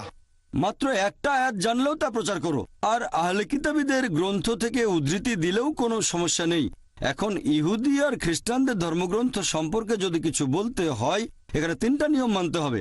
নিয়ম নাম্বার 1, যদি সেটা কোরআনের সাথে মিলে যায় তাহলে আমরা কোনো আপত্তি ছাড়াই সেই অংশটাকে আল্লাহর বাণী বলে মেনে নেব, 1 নাম্বার। এরপর 2 নাম্বার, সেটা যদি কোরআনের বিরুদ্ধে যায় তাহলে বাতিল করে দেব। সেটা আল্লাহর বাণী হতে পারে না, সেটা যে লিখুক, পল, ম্যাথিউ, মার্ক, জন, যে লিখে থাকুক। 1 নম্বর নিয়ম, যদি সেটা কোরআনের সাথে মিলে যায়, কারণ এই কথাগুলো আল্লাহর বাণী বলে প্রমাণিত। যদি আমাদের মুসলিমদের কথা বলেন, বৈজ্ঞানিকভাবেও সঠিক। একজন লজিক্যাল মানুষ যদি বুঝতে পারে যে এটা আল্লাহ তাআলার বাণী, তারপর যদি তুলনা করে সেখানে প্রমাণিত জিনিসটার সাথে যদি কিছু মিলে যায়, এটাকে বলা যায় আমাদের স্কেল, দৈর্ঘ্য মাপার ফিতা। জানেন, যখন নিশ্চিত হলাম যে মাপটা সঠিক, তখন সেটাকে আমরা ব্যবহার করি আমাদের ফুরকান হিসেবে। তাহলে যে কথাগুলো আছে ওল্ড টেস্টামেন্ট, নিউ টেস্টামেন্টে, হিন্দু ধর্মগ্রন্থে, বৌদ্ধ ধর্মগ্রন্থে, যেটা কোরআনের সাথে মিলে যায়, সেটাকে আল্লাহর বাণী বলে মেনে নিতে আমাদের কোনো আপত্তি নেই। যেটা পবিত্র কোরআনের বিরুদ্ধে যায়, সহিহ হাদিসের বিরুদ্ধে, সেটা বাতিল করে দেব, সত্যি হতে পারে না। এখন যে কথাটা কোরআনের সাথে মেলে না, আবার কোরআনের বিরুদ্ধেও যায় না, সেটা ঐচ্ছিক। সেটা হচ্ছে ঐচ্ছিক। ঐচ্ছিক মানে সঠিকও হতে পারে, ভুলও হতে পারে। তাহলে যে কথাগুলো আছে বাইবেলের ওল্ড টেস্টামেন্ট আর নিউ টেস্টামেন্টে, সেটা কোরআনের সাথে মিলে গেলে আজকে যে কথাগুলো বলেছি 100%, এই কথাগুলোকে আল্লাহর বাণী বলে মেনে নিতে আমাদের কোনো আপত্তি নেই। এমন অনেক কথা আছে যেগুলো কোরআনের বিরুদ্ধে যায়। আমি ইসলাম আর খ্রিস্টান ধর্মের পার্থক্য নিয়েও একটা লেকচার দিতে পারি। আবার কিছু কথা আছে যেগুলো ঐচ্ছিক, যেটা কোরআনের বিরুদ্ধে যায় না, কোরআনের সাথে মেলেও না। তাই এই কথাগুলো যেগুলো কোরআনের বিরুদ্ধে যায় না বা কোরআনের সাথে মেলেও না, সেগুলো আমাদের জন্য হচ্ছে ঐচ্ছিক। যে কথাগুলো কোরআনের বিরুদ্ধে যায় সেগুলোকে আল্লাহর বাণী বলে মানতে পারি না। তাহলে নিউ টেস্টামেন্ট যারা লিখেছেন, যেটা পবিত্র কোরআনের শিক্ষার বিরুদ্ধে যায়, সেটাকে বাতিল করে দেব। যেটা মিলে যায় বলবো হতে পারে আল্লাহর বাণী। যেটা কোরআনের সাথে মেলে না, আবার বিরুদ্ধেও যায় না, সেটাকে বলবো ঐচ্ছিক। এখন একজন অমুসলিমের ব্যাপারে যদি বলতে হয়, আমরা যুক্তি ব্যবহার করব। ধরেন কোরআন পাশে সরিয়ে রাখলাম। বর্তমানে বিজ্ঞান আর প্রযুক্তি অনেক উন্নত হয়েছে। এখনকার যুগটা বিজ্ঞান প্রযুক্তির যুগ। এখন আপনি যদি বিজ্ঞান আর প্রযুক্তি দিয়ে বাইবেলকে পরীক্ষা করেন, তাহলে দেখবেন বাইবেলে কয়েকশো ভুল। বিশ্বজগৎ সৃষ্টি নিয়ে ভুল বলা হয়েছে। বাইবেল বলছে, একথা আগেও বলেছি, সর্বশক্তিমান ঈশ্বর জেনেসিস অধ্যায় 1 অনুচ্ছেদ 16 থেকে 19, তিনি দুটো মহাজাতি বানালেন। বড়টা মানে সূর্য দিনের বেলায় শাসন করবে, ছোটটা মানে চাঁদ রাজত্ব করবে রাতে। কিন্তু চাঁদের তো নিজস্ব কোনো আলো নেই, এটা বৈজ্ঞানিক ভুল, এই কথা ঠিক না। এরকম আরো অনেক ভুল আছে, অনেক। শুধুমাত্র জেনেসিসের 1 নম্বর অধ্যায়ে আপনি অনেকগুলো ভুল খুঁজে পাবেন। সেখানে অঙ্কের ভুলও আছে, অনেক বৈজ্ঞানিক ভুল আছে, অশ্লীলতা রয়েছে। কোরআন পাশে সরিয়ে রাখেন। এমনকি একজন সাধারণ মানুষও যদি মনটাকে খোলা রেখে বাইবেল পড়ে, তাহলে সেও বলবে যে এটা কখনোই আল্লাহ সুবহানাহু ওয়া তাআলার বাণী হতে পারে না। সেখানে অনেক বৈজ্ঞানিক ভুল আছে, পরস্পর বিরোধী কথা আছে, তারপর পর্নোগ্রাফি আছে। যে কোনো সাধারণ মানুষ যদি মনটাকে খোলা রাখে, তাহলে সে এগুলোকে আল্লাহর বাণী বলে মেনে নেবে না। বাকি কথাগুলো হবে ঐচ্ছিক।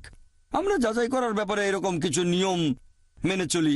আমি কম্পারেটিভ রিলিজিয়নের ছাত্র হিসেবে যখন কোনো ধর্মগ্রন্থ পড়ি, সেখানে একটা নিয়ম মেনে চলি। প্রথমে সেই ধর্মগ্রন্থ ভালো করে পড়ি, তারপর বিশ্লেষণ করি যে এই ধর্মগ্রন্থ কতখানি খাঁটি আর ভালো। এভাবে আমরা বাইবেলকে যাচাই করি, দেখবেন সেখানে অনেক ভুল আছে, অনেক পরস্পর বিরোধী কথা। যদি আপনার সাথে কোরআন নাও থাকে, তারপরও একজন সাধারণ মানুষ বাইবেলকে আল্লাহর বাণী বলে মেনে নিতে পারে না সামগ্রিকভাবে। তবে যেহেতু কোরআন বলছে যে যীশু খ্রিস্টের উপর আসমানি কিতাব নাজিল হয়েছিল, তাই আমরা বলবো যে কথাগুলো পবিত্র কোরআনের সাথে মিলে যায়, আমরা কোনো আপত্তি ছাড়াই সেটাকে আল্লাহর বাণী বলে মেনে নেব। আশা করি উত্তরটা পেয়েছেন। আংশিকভাবে আমার উত্তরটা দিয়েছেন। আমি আরেকটা বিষয় নিয়ে বলেছিলাম, সেটা হলো পাপ এবং শয়তানের প্রসঙ্গে। আমি যেটা বলতে চাচ্ছি যে ইসলামিক বিভিন্ন বইতে আমি এই ব্যাপারে কোনো কথাই খুঁজে পাইনি, যেমন পাপ ক্ষমা করা। আমাদের পাপ ক্ষমা করার যদি কোনো উপায় না থাকে, তখন আমরা কি করতে পারি সে বিষয়ে কোনো কথা। এটা আমার প্রশ্নের একটা অংশ। আচ্ছা, একবারে একটা প্রশ্ন করলে আমার জন্য ভালো হয়। হ্যাঁ, আপনি এখানে একটা ছোটখাটো লেকচার দিয়ে ফেলেছেন, আমি যথাসাধ্য চেষ্টা করছি আপনার দুঃখিত, উত্তরগুলো দিতে। আমি আসলে অনেক লম্বা না প্রশ্ন না, কোনো করে সমস্যা ফেলেছি। নেই ভাই। আপনি আমাকে প্রশ্ন করলেন যে আপনি যেসব বইগুলো পড়েছেন সেগুলোতে পাপ সম্পর্কে কোনো কিছুই বলা হয়নি। আমি জানি না এখন আপনি কোন বইগুলো পড়েছিলেন, তবে যদি কোরআন পড়েন, পবিত্র কোরআনে পাপ সম্পর্কে বলা হয়েছে, দোজখের কথা আছে, শাস্তির কথা বলা আছে। আপনি যে বইগুলো পড়েছেন সেগুলো হয়তো কোনো বিষয়ের উপর, যেমন আজকের লেকচারে আমি পাপ নিয়ে কোনো কথাই বলিনি, কারণ আজকের বিষয় ইসলাম আর খ্রিস্টান ধর্মের সাদৃশ্য নিয়ে। তবে অন্যান্য লেকচারে পাপ সম্পর্কে বলেছি। আপনি যেসব বইগুলো পড়েছেন সেগুলো হয়তো ছিল কোনো নির্দিষ্ট বিষয়ের উপর, হয়তো সেখানে পাপের প্রসঙ্গ আসেনি। তবে যদি বলেন ইসলাম পাপ সম্পর্কে কিছুই বলেনি, এটা ভুল। তাহলে কোরআন বাইবেলের মধ্যে পাপ সম্পর্কে বলেছে। তবে কোরআন আর বাইবেলের মধ্যে পার্থক্য হচ্ছে চার্চ যে আদি পাপের কথা বলে সেটাতে কোরআন বিশ্বাস করে না। এই কথাটা আগেও বলেছি, তাই আরেকবার বলছি না। বাইবেলের কথাও আদি পাপের কথা বলা হয়নি, এটা প্রচার করে খ্রিস্টানদের চার্চ। তাহলে কোরআন আদি পাপ সম্পর্কে কিছুই বলেনি। আর বাইবেলের মতোই বাইবেল বলছে ইজিকিয়েল অধ্যায় 18 অনুচ্ছেদ 20, যে ব্যক্তি পাপ করবে সে মারা যাবে। পিতা তার পুত্রের শাস্তি ভোগ করবে না, পুত্র তার পিতার পাপের শাস্তি ভোগ করবে না। ভালো লোকের ধার্মিকতা তার নিজের হাতে, মন্দ লোকের মন্দ কাজও তার সাথে। একইভাবে কোরআন বলছে একজনের পাপের ভার আরেকজন বহন করবে না। যদি কোনো পাপ করেন আপনি দায়ী থাকবেন, অন্য কেউ সেটার ভার বহন করবে না। তাহলে কোরআন পুরস্কার নিয়ে কথা বলেছে, শাস্তি নিয়ে বলেছে, পাপ সম্পর্কে বলেছে, অনেক কথা। আমার লেকচারে যদিও পাপ শব্দটা উল্লেখ করিনি, তবে পরোক্ষভাবে পাপ সম্পর্কে বেশ কিছু কথা বলেছি। যদি মদ পান করেন সেটা হবে পাপ, শূকরের মাংস খেলে সেটা পাপ, যদি ব্যভিচার করেন সেটা পাপ। তবে আমি বলেছি ইতিবাচক ভঙ্গিতে, মদ পান করবেন না, শূকরের মাংস খাবেন না, ব্যভিচার করবেন না। তাহলে দেখা যাচ্ছে কোরআনও পাপ সম্পর্কে বলেছে। আশা করি আপনার উত্তরটা পেয়েছেন। এবারে পরের প্রশ্ন চিরকুট থেকে। প্রশ্নটা করেছেন সোয়েন বেন্সলার। আপনি বাইবেল থেকে অনেকগুলো রেফারেন্স দিলেন। আমি বলবো জনের 10:30, পিতা ও আমি আমরা এক।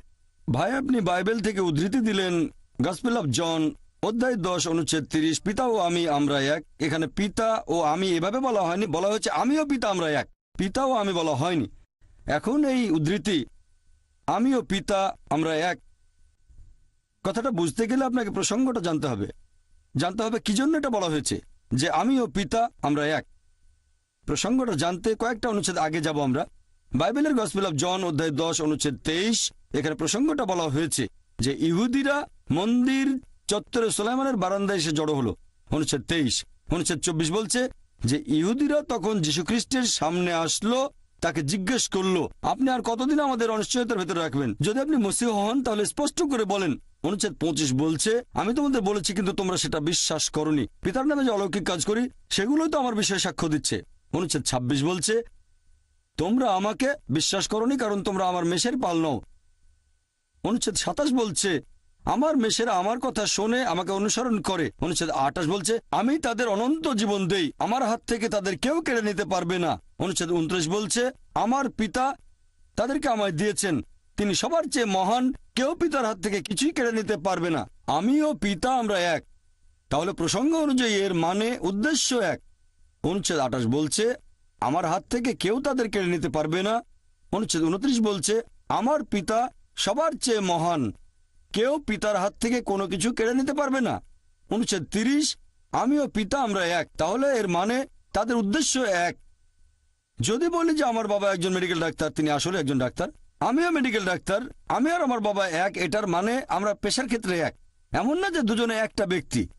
কিন্তু খ্রিস্টানরা বলবে না না না, আসলে একই ব্যক্তি, আমিও পিতা আমরা এক। এভাবে বলবেন যে যীশু খ্রিস্ট একজন ঈশ্বর। ধরেন আমি তর্কের খাতিরে সেটা মেনে নিলাম, এরপর যদি পড়েন গসপেল অফ জন অধ্যায় 17 অনুচ্ছেদ 21, যীশু খ্রিস্ট তার শিষ্যদের বলছেন আমার পিতা আমার মাঝে, আমি তোমাদের মাঝে। তার শিষ্যদের বলছেন, সেখানে 12 জন শিষ্য, আমার পিতা আমার মাঝে, আমি তোমাদের মাঝে এবং আমরা এক। একই রকম কথা বলা হয়েছে। তাহলে কি বলবেন এখন 14 জন ঈশ্বর? পিতা আছেন যিশুর মাঝে, যীশু খ্রিস্ট রয়েছেন তার শিষ্যদের মাঝে, তাহলে 14 জন ঈশ্বর। আপনাদের নতুন শব্দ লাগবে, ট্রিনিটি বাদ দিয়ে 14 জন ঈশ্বরের একটা নাম দিতে হবে। এখানেও যীশু খ্রিস্ট আগের মতো করেই বলেছেন, আর এক মানে উদ্দেশ্যটা এক। এরপর আরো আছে গসপেল অফ জন অধ্যায় 17 অনুচ্ছেদ 23, যে যীশু খ্রিস্ট তার শিষ্যদের উদ্দেশ্য করে বলছেন আমি তোমাদের মাঝে, তোমরা আমার মাঝে, আমরা সবাই এক। তার মানে তাদের উদ্দেশ্য এক। এরপরে যদি আরো কিছু পড়েন গসপেল অফ জন অধ্যায় 10 অনুচ্ছেদ 31, যে ইহুদিরা পাথর তুলে নিয়ে যীশু খ্রিস্টকে সেটা মারতে গেল। অনুচ্ছেদ 32, যিশু তখন তাদের উদ্দেশ্যে বললেন আমি তো অনেক ভালো কাজ করেছি, তার মধ্যে কোন ভালো কাজের জন্য আমাকে মারতে চাইছো? অনুচ্ছেদ 33, সবকিছু বলছে আমার মেমোরি থেকে। খ্রিস্টান ভাই বোনদের কাছে বাইবেল থাকলে চেক করতে পারেন, আমি সবগুলো রেফারেন্স দিয়েছি। গসপেল অফ জন অধ্যায় 10 অনুচ্ছেদ 33 বলছে যে আমরা আপনার ভালো কাজের জন্য পাথর মারব না, আপনি মানুষ হয়ে নিজেকে ঈশ্বর বলে ধর্মের অবমাননা করেছেন। অনুচ্ছেদ 34 বলছে যে তোমাদের ধর্মগ্রন্থে কি কথা লেখা নেই যে তোমরা ঈশ্বর, আর যার উপর ঈশ্বরের বাণী অবতীর্ণ হয় তাকে ঈশ্বর বলা হয়, বিধি ব্যবস্থা ভাঙা হয়নি। তাহলে যদি প্রসঙ্গ সহ পড়েন যে আমিও পিতা আমরা এক, উদ্দেশ্যটা এক। ব্যাপারটা এরকম না যে তারা দুজনে একই ব্যক্তি। এখানে কখনোই বলা হয়নি যে যীশু খ্রিস্ট সর্বশক্তিমান ঈশ্বর, তা না হলে মানতে হবে যে ঈশ্বর 14 জন। তাহলে এখানে বোঝানো হয়েছে যে সর্বশক্তিমান আল্লাহ তাআলা এবং আল্লাহর রাসূল যীশু খ্রিস্টের উদ্দেশ্য আসলে এক। আশা করি উত্তরটা পেয়েছেন। হ্যাঁ ভাই। আমি রাহুল, আবার সুযোগ দেওয়ার জন্য ধন্যবাদ। আমি আপনাকে আরেকটা প্রশ্ন করতে চাই। ডক্টর নায়েক, আপনি যেহেতু ভারত থেকে এসেছেন সেজন্য এটা বোধহয় জানেন যে ভারতে যখন হিন্দুদের মধ্যে বিয়ে হয় সেখানে কোষ্ঠী গণনা করে পাত্রপাত্রী ঠিক করা হয়। আমি জানি যে ইসলাম ধর্মে এটা পুরোপুরি নিষিদ্ধ, তবে আমি জানতে চাচ্ছি যে এটাকে কি শিরক বলে ধরা হবে নাকি এই কাজটা মাকরু টাইপের কিছু, যেটা না করলেই ভালো হয়? ভাই, আপনি প্রশ্ন করলেন যে কোষ্ঠী গণনা করে ভবিষ্যৎ বলে দেয়া আর কুণ্ডলী, এগুলো আসলে হিন্দুদের কালচার। এটা কি শিরক নাকি শুধু হারাম ইসলামে? এটা কি সাধারণ হারাম নাকি শিরক? পবিত্রকরণ বলছে সূরা মাইদা অধ্যায় নম্বর 5 আয়াত নম্বর 90, ভবিষ্যৎ গণনা করা এটা হারাম, এটা ইসলামে নিষিদ্ধ। ইসলাম অনুযায়ী এটা বড় পাপ। আশা করি উত্তরটা পেয়েছেন। হ্যাঁ, পেয়েছি। অনেক পরের ধন্যবাদ। প্রশ্ন চিরকুট থেকে করেছেন ক্যারোলিন ডিসুজা। আপনার লেকচারে বলেছেন যে যীশু খ্রিস্ট একেবারেই আলাদা একজন ব্যক্তিত্ব। তারপর আপনি বলেছেন কিভাবে নবী মুসা আর নবী মোহাম্মদ সাল্লাল্লাহু আলাইহি সাল্লাম সবার আদর্শ। এতে করে কি যীশু খ্রিস্টের বিশেষত্ব আরো বেড়ে যাচ্ছে না? বোন এখানে প্রশ্ন করেছেন যে আমি যখন যীশু খ্রিস্টের কথা বলছিলাম সেখানে আমি প্রমাণ করেছিলাম যে মোহাম্মদ এবং মুসা তারা শান্তিতে থাকুন, তারা সবার আদর্শ। এতে করে কি যীশু খ্রিস্টের বিশেষত্ব আরো বেড়ে যাচ্ছে না? বিশেষ, হ্যাঁ, তবে আল্লাহ নন। বিশেষত্ব আছে, তিনি একজন বিশেষ রাসূল। প্রত্যেক নবী রাসূলগণের কিছু বিশেষত্ব ছিল। বিশেষত্ব যেমন নবী মুসা আলাইহিস সালাম, ওনাকে বলা হয় কালিমুল্লাহ, আল্লাহ তাআলা তার সাথে কথা বলেছেন, এদিক থেকে তার বিশেষত্ব আছে। একইভাবে যীশু খ্রিস্টও ছিলেন আল্লাহ তাআলার বিশেষ রাসূল, কারণ তিনি জন্মেছিলেন অলৌকিকভাবে কোনো পুরুষের হস্তক্ষেপ ছাড়াই। যেহেতু যীশু খ্রিস্ট অলৌকিকভাবে জন্মেছিলেন কোনো পুরুষের হস্তক্ষেপ ছাড়াই, এটা তার বিশেষত্ব। তবে এটা তিনি আল্লাহ হয়ে যাননি। দেখবেন যে মানুষজন বলে, সাধারণত খ্রিস্টানরা এরকম বলে, যীশু খ্রিস্ট ঈসা আলাইহিস সালামের মা ছিল কিন্তু বাবা ছিল না। তাহলে তার বাবা কে? আল্লাহ তাআলা। এখন যিশুর কোনো মানুষ বাবা ছিল না বলে তিনি যদি আল্লাহ হন, উত্তরটা দেয়া আছে সূরা আলে ইমরানে অধ্যায় নম্বর 3 আয়াত 59। বলা হয়েছে যে إن مثل عيسى عند الله كمثل آدم خلق من تراب ثم قال له كن فيكون। নিশ্চয়ই আল্লাহর নিকট ঈসার দৃষ্টান্ত আদমের দৃষ্টান্তের মতো। তাকে ধুলাবালি থেকে সৃষ্টি করে তিনি বলেছিলেন হওয়ার হয়ে গেল। যদি বলেন যিশু হলেন সর্বশক্তিমান আল্লাহ তাআলা, যেহেতু তার বাবা ছিল না, এখন আদম আলাইহিস সালামের কোরআন এবং বাইবেলের কথা অনুযায়ী কোনো মা ছিল না, বাবাও ছিল না, তাহলে কি বলবেন আদম আরো বড় আল্লাহ? এটা আসলে আল্লাহ তাআলার একটা নিদর্শন। তার মানে এই না যে যিশু মানে ঈসা আলাইহিস সালাম আল্লাহ, অথবা এটাও না যে আদম আলাইহিস সালাম আল্লাহ। আশা করি উত্তরটা পেয়েছেন। হ্যাঁ ভাই। আসসালামু আলাইকুম স্যার, আমার নাম প্রবীণ কুমার। পেশায় আমি একজন কম্পিউটার প্রোগ্রামার। প্রথমে আমি আপনাকে আজকের এই সুন্দর লেকচারের জন্য আন্তরিক ধন্যবাদ জানাচ্ছি। আমার একটা প্রশ্ন হলো, আপনার লেকচার থেকে এটা একেবারে পরিষ্কার বোঝা যাচ্ছে যে ইসলাম ধর্মে যেসব আইন ও নিয়ম কানুনগুলো আছে সেই নিয়মগুলো খ্রিস্টান ধর্মেও আছে। তাহলে মুসলিমরা এবং খ্রিস্টানরা এই দুই পক্ষই কেন তাদের ধর্মের ভালো জিনিসগুলো মেনে চলছে না? ভাই খুব সুন্দর প্রশ্ন করেছেন, খুবই গুরুত্বপূর্ণ প্রশ্ন। এ ব্যাপারে আমার লেকচার আগেও কিছুটা বলেছি। খুব সুন্দর প্রশ্ন। যদি সবকিছু ভালো হয়ে থাকে, আমি ইসলাম আর খ্রিস্টান ধর্মের সাদৃশ্য নিয়ে কিছু কথা বলেছি, সবকিছুই ভালো, তাহলে আমরা ধর্ম থেকে ভালোগুলো নেব না কেন? আমি ভালোগুলোই নিয়েছি। আমি খ্রিস্টান ধর্মের ধর্মগ্রন্থ বাইবেল থেকে ভালোগুলোই নিয়েছি। আমি আরো বড় একটা লেকচার দিতে পারবো ইসলাম আর খ্রিস্টান ধর্মের পার্থক্য নিয়ে, যদিও সেটা করতে চাই না। তবে বাইবেলের অনেক কথার সাথে আমি একমত নই, অনেক কিছুই। আর আমি এই ধর্মগ্রন্থ বাইবেলকে সামগ্রিকভাবে আল্লাহর বাণী মনে করি না। আমরা বিশ্বাস করি ইনজিল, যেটা নাজিল হয়েছিল যীশু খ্রিস্ট বা ঈসা আলাইহিস সালামের উপর। তবে বর্তমানের বাইবেল এটা সেই মূল আসমানি কিতাবের বিকৃত রূপ। আসল কিতাবটা নাজিল হয়েছিল যীশু খ্রিস্টের উপর। এই বাইবেলে ভালো করে দেখলে বুঝবেন অনেক পরস্পর বিরোধী কথা আছে। এখানে অনেক গাণিতিক ভুলও আছে, বেশ কিছু বৈজ্ঞানিক ভুল আছে। বিতর্ক করেছিলাম ডক্টর উইলিয়াম ক্যাম্বেলের সাথে বিজ্ঞানের আলোকে কোরানো বাইবেল, সেখানে অনেক বৈজ্ঞানিক ভুলের কথা বলেছি। এই বৈজ্ঞানিক ভুল, পরস্পর বিরোধী কথা, এগুলো আল্লাহর বাণী হতে পারে না। বাইবেলের মধ্যে পর্নোগ্রাফিও আছে। যদি সেই কথাগুলো আমাকে বলতে বলেন, কয়েক কোটি টাকা দিলেও আমি সেগুলো মানুষের সামনে বলতে পারবো না। পর্নোগ্রাফি, ইজিকিয়েল অধ্যায় 23 রেফারেন্স দিতে পারি, সমস্যা নেই, তবে সেগুলো বলতে পারবো না। আমি পারবো না, ইসলাম আমাকে সেই অনুমতি দেয়নি। আমি এখানে কি করেছি, আমি কোরআনের দিক নির্দেশনা নিয়েছি। সূরা আলে ইমরান অধ্যায় নম্বর 3 আয়াত নম্বর 64 বলা হয়েছে, তাআলাউ ইলা কালিমাতিন সাওয়াইন বাইনানা ওয়া বাইনাকুম। এসো সেই কথায় যে আমাদের ও তোমাদের মধ্যে এক। কমন জিনিসগুলো মেনে চলতে আমরা রাজি আছি। যেগুলো কমন না সেগুলো নিয়ে পরে আলোচনা করা যাবে। বিভিন্ন ধর্মের বক্তারা যখন কোন অনুষ্ঠানে আলোচনা করেন, তাদের সেই কথাগুলোর সাথে আমি একমত নই। প্রথমে খ্রিস্টান ধর্মের বক্তা বলবে সব ধর্মই ভালো, ইসলাম ভালো, খ্রিস্টান ধর্ম ভালো, হিন্দু ধর্ম ভালো। তারপর হিন্দু বক্তা এসে বলবে ইসলাম ধর্ম ভালো, খ্রিস্টান ধর্ম ভালো, হিন্দু ধর্ম ভালো। এরপর মুসলিম বক্তা বলবে ইসলাম ধর্ম ভালো, খ্রিস্টান ধর্ম ভালো, হিন্দু ধর্ম ভালো। আমি একটা প্রশ্ন করব, ওই খ্রিস্টান ধর্মযাজক কি খ্রিস্টান ধর্ম ত্যাগ করে ইসলাম গ্রহণ করবে যদি দুটো ধর্ম এক হয়? উত্তর হবে না। হিন্দু পুরোহিত কি ধর্ম ত্যাগ করে খ্রিস্টান হয়ে যাবে? উত্তর হবে না। মুসলিম বক্তা কি ধর্ম ত্যাগ করে হিন্দু হয়ে যাবে? উত্তর হবে না। এই কথাগুলো আসলে লোক দেখানো। আমি এখানে কি করি, লোকজনকে বলি অন্তত এটা মেনে নেন, এই পৃথিবীতে একটা আসমানি কিতাব একেবারে 100% আল্লাহর বাণী। এ কথায় কেউ আপত্তি করবে না। হিন্দুরা বলবে ঠিক আছে, আমাদের ধর্মগ্রন্থ বেদকে ঈশ্বরের বাণী বলে মেনে নিতে আমাদের কোনো আপত্তি নেই, 100% ঠিক। খ্রিস্টানরা তখন বলবে আমাদের কোনো সমস্যা নেই, বাইবেলকে ঈশ্বরের বাণী বলে মানতে আমাদের কোনো আপত্তি নেই। অন্যদিকে মুসলিমরা বলবে পবিত্র কোরআনকে আল্লাহর বাণী বলে মানতে আমাদের কোনো আপত্তি নেই। এবারে পৃথিবীর প্রধান ধর্মগ্রন্থগুলোর মধ্যে যেগুলো কমন সেগুলো বেছে নেন। যেটা কমন অন্তত সেই কথাগুলো মেনে নেন। সব প্রধান ধর্মই বলছে আল্লাহ তাআলা কেবলমাত্র একজন, বলছে মূর্তি পূজা করা ঠিক না। সবগুলো প্রধান ধর্মগ্রন্থই বলছে সর্বশেষ আর চূড়ান্ত নবী আসবেন, তিনি হলেন মুহাম্মদ সাল্লাল্লাহু আলাইহি সাল্লাম। এভাবে আমি বলি অন্তত যেগুলো কমন সেগুলো মেনে চলেন আপনারা। সবগুলো প্রধান ধর্ম স্বাধীনতার কথা বলছে, এমনকি হিন্দু ধর্ম। এর আগের বার যখন দুবাইতে এসেছিলাম গত বছর, সেবার লেকচার দিয়েছিলাম হিন্দু ধর্ম আর ইসলামের সাদৃশ্য নিয়ে। হিন্দু ধর্ম বলছে ঈশ্বর কেবলমাত্র একজন, মূর্তি পূজা করা নিষিদ্ধ, মুহাম্মদ সাল্লাল্লাহু আলাইহি ওয়াসাল্লাম পৃথিবীতে আসবেন। নবী মুহাম্মদ সাল্লাল্লাহু আলাইহি সাল্লামের কথা হিন্দু ধর্মগ্রন্থে কয়েকশো জায়গায় বলা হয়েছে। হিন্দু ধর্মগ্রন্থ বলছে আপনারা স্বাধীনতা বজায় রাখবেন, মহিলাদের শরীর কাপড়ে ঢাকা থাকবে, মাথার উপর কাপড় থাকবে, বহুবিবাহের অনুমতি। হিন্দু ধর্মে, খ্রিস্টান ধর্মে আর ইসলাম ধর্মেও স্বাধীনতা থাকবে, মদ পান করবো না, জুয়া খেলবো না। তার মানে এই না যে হিন্দু ধর্মের সবকিছুই সঠিক। একইভাবে এখনকার দিনে খ্রিস্টানরা যেগুলো মেনে চলে তার সবকিছুই ঠিক নয়। আমি এখানে কি করছি, আমি ব্যবহার করছি ফুরকান। পবিত্র কোরআন হচ্ছে ফুরকান, যেটা দিয়ে সঠিক আর বেঠিকের পার্থক্য করা যায়। কোরআনের সাথে যেটা মিলে যাবে সেটাকে সঠিক বলে মেনে নিতে আমাদের কোনো রকম আপত্তি থাকবে না, যেটা বিরুদ্ধে যাবে সেটা মানব না। খ্রিস্টানদের বাইবেলে কিছু ঘটনার বর্ণনা দেয়া আছে। আল্লাহর নবী তার মেয়ের সাথে অজাচার করেছেন। এটা কিভাবে মেনে নেব যে হযরত লূত আলাইহিস সালাম তিনি তার মেয়ের সাথে অজাচার করেছেন? আমি এটা মানতে পারবো না। আমি যেটা বলবো এই অংশটা আল্লাহর বাণী হতে পারে না, এটা পরে ঢোকানো হয়েছে, বিকৃত করা হয়েছে, এটা কাল্পনিক গল্প। আরো একটা কথা বলি যে আপনারা অনেকে হয়তো রেড লেটার বাইবেলের নাম শুনেছেন। এটা একটা red letter Bible. Red letter মানে যীশু খ্রিস্টের নিজের বলা কথাগুলো এখানে লাল কালিতে লেখা আছে। সবগুলো এক করলে দেখবেন খবর কাগজে 2টো কলামের বেশি হবে না, খুবই সামান্য যীশু খ্রিস্টের কথা। আমি এখন বলবো আসেন অন্তত সেই কথাগুলো মেনে চলি যেগুলো কমন।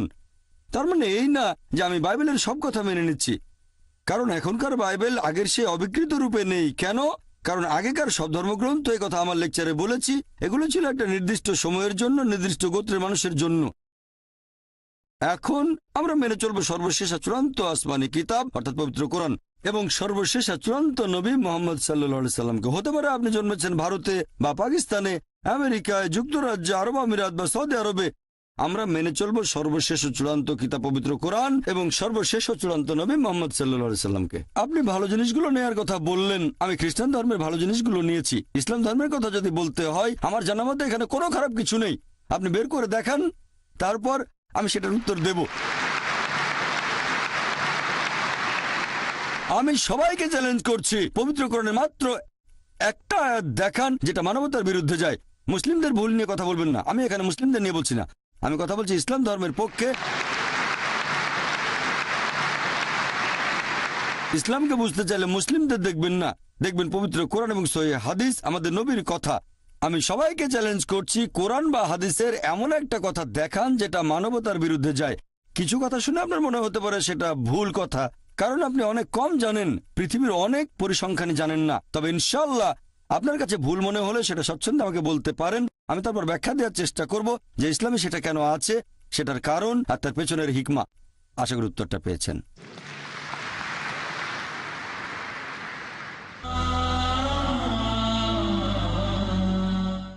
আমাদের প্রশ্নোত্তর পর্ব চলতে থাকবে। এবারের প্রশ্ন সামনের মাইকের পুরুষদের মধ্য থেকে। আসসালামু আলাইকুম ডক্টর নায়েক, আমার নাম নবী, আমি পেশায় একজন ইঞ্জিনিয়ার। খ্রিস্টানদের বাইবেলে অধ্যায় 53 এখানে একজন নিপীড়িত দাসের কথা বলা হয়েছে, যে দাস কষ্ট ভোগ করেছে, অত্যাচারিত, ক্ষতবিক্ষত, যে মারা গেছে, সে তার জীবন দিয়েছে মানুষজাতির সবার করা পাপ কাজের জন্য।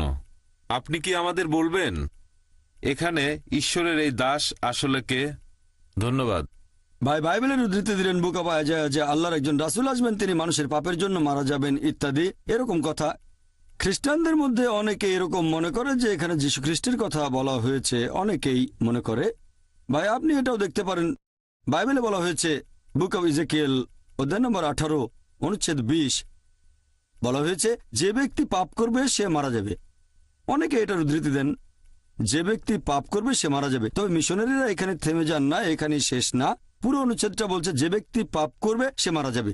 পিতা তার পুত্রের পাপের শাস্তি ভোগ করবে না, পুত্র তার পিতার পাপের শাস্তি ভোগ করবে না। ভালো লোকের ধার্মিকতা তার নিজের হাতে, মন্দ লোকের কাজও তার নিজের হাতে। তবে সেই মন্দ লোক যদি বদলে গিয়ে সরল পথে চলে আসে তাহলে সে মরবে না। তাহলে পাপ অন্যের ঘাড়ে দেয়া যায় না। এটা আসলে চার্চের বানানো কথা, এটা আদি পাপের গল্প। চার্চ এই আদি পাপ সম্পর্কে বলে যে আদম এবং হাওয়া তারা শান্তিতে থাকুন, তারা নিষিদ্ধ ফল খেয়েছিলেন, সে কারণে মানুষ পাপের ভেতরে জন্ম নেয়। এই কারণে নাকি আল্লাহ পাঠিয়েছেন তার প্রিয় পুত্রকে, জাতপুত্র যীশু খ্রিস্ট বা ঈসা আলাইহিস সালামকে। তারপর গসপেল অফ জন অধ্যায় 3 অনুচ্ছেদ 16 ঈশ্বর পৃথিবীকে এত ভালোবাসেন যে তিনি তার একমাত্র জাতপুত্রকে দিলেন, যে তাকে বিশ্বাস করবে সে বিনষ্ট হবে না বরং অনন্ত জীবন পাবে। আমি সংক্ষেপে বলার চেষ্টা করছি, খ্রিস্টানরা এটা বিশ্বাস করে। এবার আমি আদি পাপের বিষয়টা নিয়ে বলছি। এই আদি পাপের কথা বাইবেলের কোথাও খুঁজে পাবেন না আপনারা, এটা প্রচার করছে খ্রিস্টান চার্চ। বুক অব ইজেকিয়েল অধ্যায় 18 অনুচ্ছেদ 20 বলছে যে ব্যক্তি পাপ করবে সে মারা যাবে। পিতা তার পুত্রের পাপের শাস্তি ভোগ করবে না, পুত্রও তার পিতার পাপের শাস্তি ভোগ করবে না। মন্দ লোকের মন্দ কাজ তার সাথে, ভালো লোকের ধার্মিকতা তার নিজের হাতে। তবে সেই মন্দ লোক যদি বদলে গিয়ে সরল পথে চলে আসে সে তাহলে মরবে না। তাহলে এটার ভিত্তিতে ইজেকিয়েল অধ্যায় 18 অনুচ্ছেদ 20 এটা আদি পাপের যুক্তিকে খণ্ডন করে, যেটা প্রচার করে থাকে চার্চ। পবিত্র কোরআনে বলছে একজন মানুষ অন্য আরেকজনের পাপের শাস্তি ভোগ করবে না, অন্য কেউ শাস্তি পাবে না। পাপের দায়ভার হস্তান্তর করা যায় না। হাওয়া আদমকে নিষিদ্ধ ফল খেতে প্ররোচিত করেছিলেন, আদম নিষিদ্ধ ফল খেলেন, তারা দুজনে শান্তিতে থাকুন। আদম আলাইহিস সালামকে আমাকে জিজ্ঞেস করেছিলেন সেই ফল খাবার আগে? জিজ্ঞেস করেছিলেন না। তাহলে আমি দায়ী হব কেন? আমাকে জিজ্ঞেস করলে যদি সম্মতি দিতাম তাহলে আমাকে পাকড়াও করতে পারতেন। এখন আদম আলাইহিস সালাম নিষিদ্ধ ফল খাওয়ার আগে আমাকে জিজ্ঞেস করেননি, তাহলে আমাকে দায়ী করা হবে কেন? আল্লাহ এরকম অবিচার করবেন কিভাবে? আল্লাহ পবিত্র কোরআনে বলেছেন সূরা নিসা অধ্যায় 4 আয়াত নম্বর 40, আল্লাহ সুবহানাহু ওয়া তাআলা তার বান্দার উপর অনুপরিমাণে জুলুম করেন না, পাপ অন্যের উপর দেয়া যায় না। এখন আপনি হয়তো বলবেন এখানে যীশু খ্রিস্টের কথা বলা হয়েছে, এটা পুরোপুরি ভুল। আর যীশু খ্রিস্টের সম্পর্কে খ্রিস্টানদের চার্চ এরকম প্রচার করে যে ঈশ্বর পৃথিবীকে এত ভালোবাসেন যে তার একমাত্র জাতপুত্রকে দিলেন।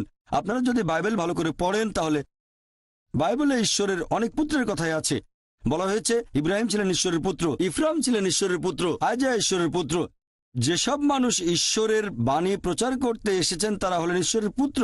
বাইবেলে ঈশ্বরের অনেক পুত্র আছে, তবে খ্রিস্টানরা বলে যে না, যীশু খ্রিস্ট একেবারে সাধারণ কোনো পুত্র নন, তিনি হলেন জাতপুত্র। গসপেল অফ জন অধ্যায় 3 অনুচ্ছেদ 16, ঈশ্বর পৃথিবীকে এত ভালোবাসেন যে তিনি তার একমাত্র জাতপুত্রকে দিলেন, যে তাকে বিশ্বাস করবে সে বিনষ্ট হবে না বরং অনন্ত জীবন পাবে।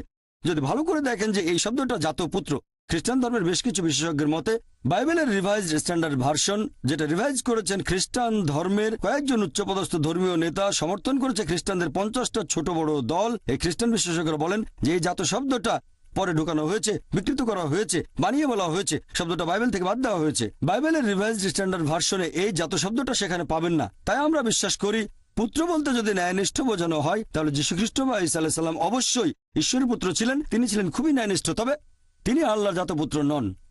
একজনের পাপের ভার অন্য কেউ নেয়ার কথা বাইবেলে কোথাও নেই। এটা আসলে চার্চের বানানো কথা। সত্যি বলতে বাইবেল এটাকে খণ্ডন করে।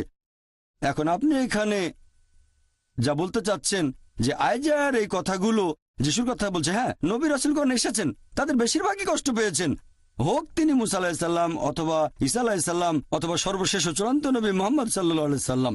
সকল নবী রাসূলই কষ্ট পেয়েছেন। নবীর একটা হাদিস আছে, মানুষের মধ্যে সবচেয়ে বেশি পরীক্ষা করা হয়েছে আল্লাহর নবী রাসূলগণকে। পরীক্ষা যত বেশি কঠিন, পুরস্কার তত বেশি বড়। আল্লাহর নবী রাসূলগণই কষ্ট করেছেন। তবে যদি বলেন নবী রাসূলগণ অন্য মানুষের পাপের শাস্তি পেয়েছেন, এটা বাইবেলের কোথাও পাবেন না, একথা চার্চ প্রচার করে। এটা আসলে বাইবেলের বিরুদ্ধে, কোরআনেরও বিরুদ্ধে। আশা করি উত্তরটা পেয়েছেন।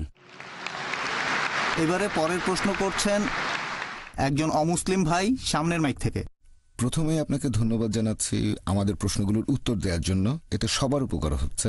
আপনার কাছে আমার প্রশ্নটা হলো, মুহাম্মদ সাল্লাল্লাহু আলাইহি সাল্লামের উপর প্রথম যে আয়াতটা নাজিল হয়েছিল যে ইকরা বিসমি রাব্বিকাল্লাযী, পড়ো তোমার প্রভুর নামে যিনি সৃষ্টি করেছেন। আমার প্রশ্নটা হলো, যদি ফেরেশতা জিব্রাইল সে সময় নবী মুহাম্মদ সাল্লাল্লাহু আলাইহি সাল্লামকে বলতেন যে পড়ো তোমার প্রভুর নামে, এখন ব্যাপারটা এরকম হতে পারে যে জিব্রাইল প্রথমে সেটা নিজে বলেছেন, তারপর নবী মুহাম্মদ সাল্লাল্লাহু আলাইহি সাল্লামকে বলেছেন যে সেটা আবার পড়তে। নবী মুহাম্মদ সাল্লাল্লাহু আলাইহি সাল্লামের উত্তরটা ছিল যে আমি তো পড়তে জানি না। হ্যাঁ, এখন আমার মনে হচ্ছে যে ফেরেশতা জিব্রাইল নবীকে এমন কিছু দেখিয়েছেন যেটা লেখা ছিল। কারণ যদি শুধু মুখের কথা হতো, মানে প্রথমে ফেরেশতা নিজে পড়লেন, তারপর তিনি যদি নবীকে পড়তে বলতেন, তাহলে সেক্ষেত্রে নবীর কোনো কিছু পড়া অথবা লেখা লাগতো না। আগের কথাটাই আবার বলা, তার মানে কিছু একটা লেখা ছিল সেখানে, আর ফেরেশতা চেয়েছিলেন নবী যেন সেটা পড়েন, কিন্তু নবী উত্তর দিলেন যে আমি পড়তে জানি না। ঠিক। আর আমরা জানি যে কোরআন লিখিত অবস্থায় ছিল না, পরবর্তীতে এই পবিত্র কোরআন বই আকারে প্রকাশিত হয়। তবে অবতীর্ণ হওয়া প্রথম আয়াতটা এরকম বলছে যে সেটা হয়তো কোথাও লেখা ছিল। এখন আপনি এই ব্যাপারে কি বলবেন? ভাই, আপনি প্রশ্ন করলেন যখন প্রথম ওহী নাজিল হয়েছিল ইকরা, নবী বলেছিলেন মা আনা বিকারি, আমি পড়তে জানি না, অক্ষর জ্ঞান নেই। আপনি ধরে নিচ্ছেন এখানে নিশ্চিতভাবে কিছু লেখা ছিল। এটা আবশ্যিক না। যেমন ধরেন এখানে একজন লোক আছে, তাকে আমি বললাম যে পড়ো, যদি তাকে কোনো কিছু নাও দেখাই, সেই লোক বলবে কি পড়তে হবে দেন, অথবা আমি পড়তে জানি না। এটা আবশ্যিক না যে তাকে কিছু একটা দেখাতেই হবে। ঠিক, এটা হতে পারে নাও হতে পারে, এটা আবশ্যিক না। কাউকে কিছু করতে বললে ব্যাপারটা এমন না যে কিছু একটা দেখাতেই হবে। এভাবে বলবো না যে পড়তে পারো না কেন, এটা আবশ্যিক না যে কিছু একটা দেখাতেই হবে। যে মানুষটার অক্ষর জ্ঞান নেই সে নিজে থেকেই বলতে পারে যে আমি পড়তে পারি না। এটা আবশ্যিক না যে সে বলবে দেখাও কি পড়তে হবে, অথবা এই জিনিস না এটা পড়তে পারবো না। আমি যদি পড়তেই না জানি তাহলে তো জিনিসটা দেখে আমার লাভ কি হবে? ধরেন কেউ আমাকে বলল জাপানি ভাষা পড়েন, বললাম আমি পড়তে জানি না। আমি বলবো না কোথায় জাপানি ভাষা দেখান, তারপর বলবো চেষ্টা করে দেখি। আপনি আমাকে বললেন ভাই জাকির জাপানি ভাষা পড়েন, বলবো না যে ঠিক আছে আগে দেখান জাপানি ভাষা, বলবো আমি জাপানিজ পড়তে জানি না। ঠিক, বুঝতে পেরেছেন? হ্যাঁ ভাই। আমার নাম নেটু লেমন। আমি দুবাইতে একটা দোকানের সেলসম্যান। আপনার কাছে আমার প্রশ্ন রোজা রাখা নিয়ে। আমি জানতে চাচ্ছি যে একজন মানুষ নিজেকে কতটা নিয়ন্ত্রণ করবে যদি রোজা থাকে সকাল থেকে সন্ধ্যা পর্যন্ত সময়টা, আমরা খুব ভালো করে জানি যে যীশুখ্রিস্ট বা ঈসা আলাইহিসসালাম একটানা 40 দিন রোজা ছিলেন। তারপরেও বলেছেন যে মুসলিমরা খ্রিস্টানদের চাইতে অনেক বেশি খ্রিস্টান। ভাই আপনি প্রশ্ন করলেন যে আমরা মুসলিমরা রোজা থাকি ভোর থেকে সূর্যাস্ত পর্যন্ত, আর যীশুখ্রিস্ট নাকি রোজা ছিলেন একটানা 40 দিন। আপনি বললেন 40 দিন। যীশুখ্রিস্ট যে একটানা 40 দিন রোজা ছিলেন এই কথা পবিত্র কোরআনের কোনো জায়গাতে বলা হয়নি। আর খ্রিস্টানরা যখন রোজা থাকে তারা মুসলিমদের মতো করে রোজা থাকে না। রোজা থাকার অনেকগুলো নিয়ম আছে, দলভেদে নিয়মটা এক এক রকম হয়। কিছু দল রোজা রাখে মানে ননভেজ খাবার খায় না, আরেক দল শুধু সেদ্ধ খাবার খায়। খ্রিস্টান ধর্মের মধ্যে অনেকগুলো উপদল আছে, তাদের রোজা রাখার নিয়মগুলো আলাদা। আমি খ্রিস্টান ধর্মের এমন কোনো দলের কথা জানি না যারা 40 দিন রোজা রাখে। একদল রোজা থাকে তারা ননভেজ খাবার খায় না, শুধু ভেজ খাবার খায়, এটা তাদের রোজার নিয়ম। আবার আরেক দল রোজা রাখে শুধু সেদ্ধ খাবার খায়, এটা তাদের নিয়ম। বিভিন্ন দলে বিভিন্ন নিয়ম আছে। তবে আমি খ্রিস্টান ধর্মে এমন কোনো দলের কথা জানি না যারা মুসলিমদের মতো রোজা রাখে অথবা একটানা 40 দিন ধরে রোজা রাখে। আপনি যেমনটা বললেন, আশা করি উত্তরটা পেয়েছেন। এবারের প্রশ্ন চিরকুট থেকে, ইনি কিছু তথ্য জানতে চাচ্ছেন। ভাই আনসারি ইমান তিনি এখানে অনুরোধ করেছেন ডক্টর জাকিরের ইমেইল আইডি। আমাদের ইমেল আইডি foundationislam@irf.net।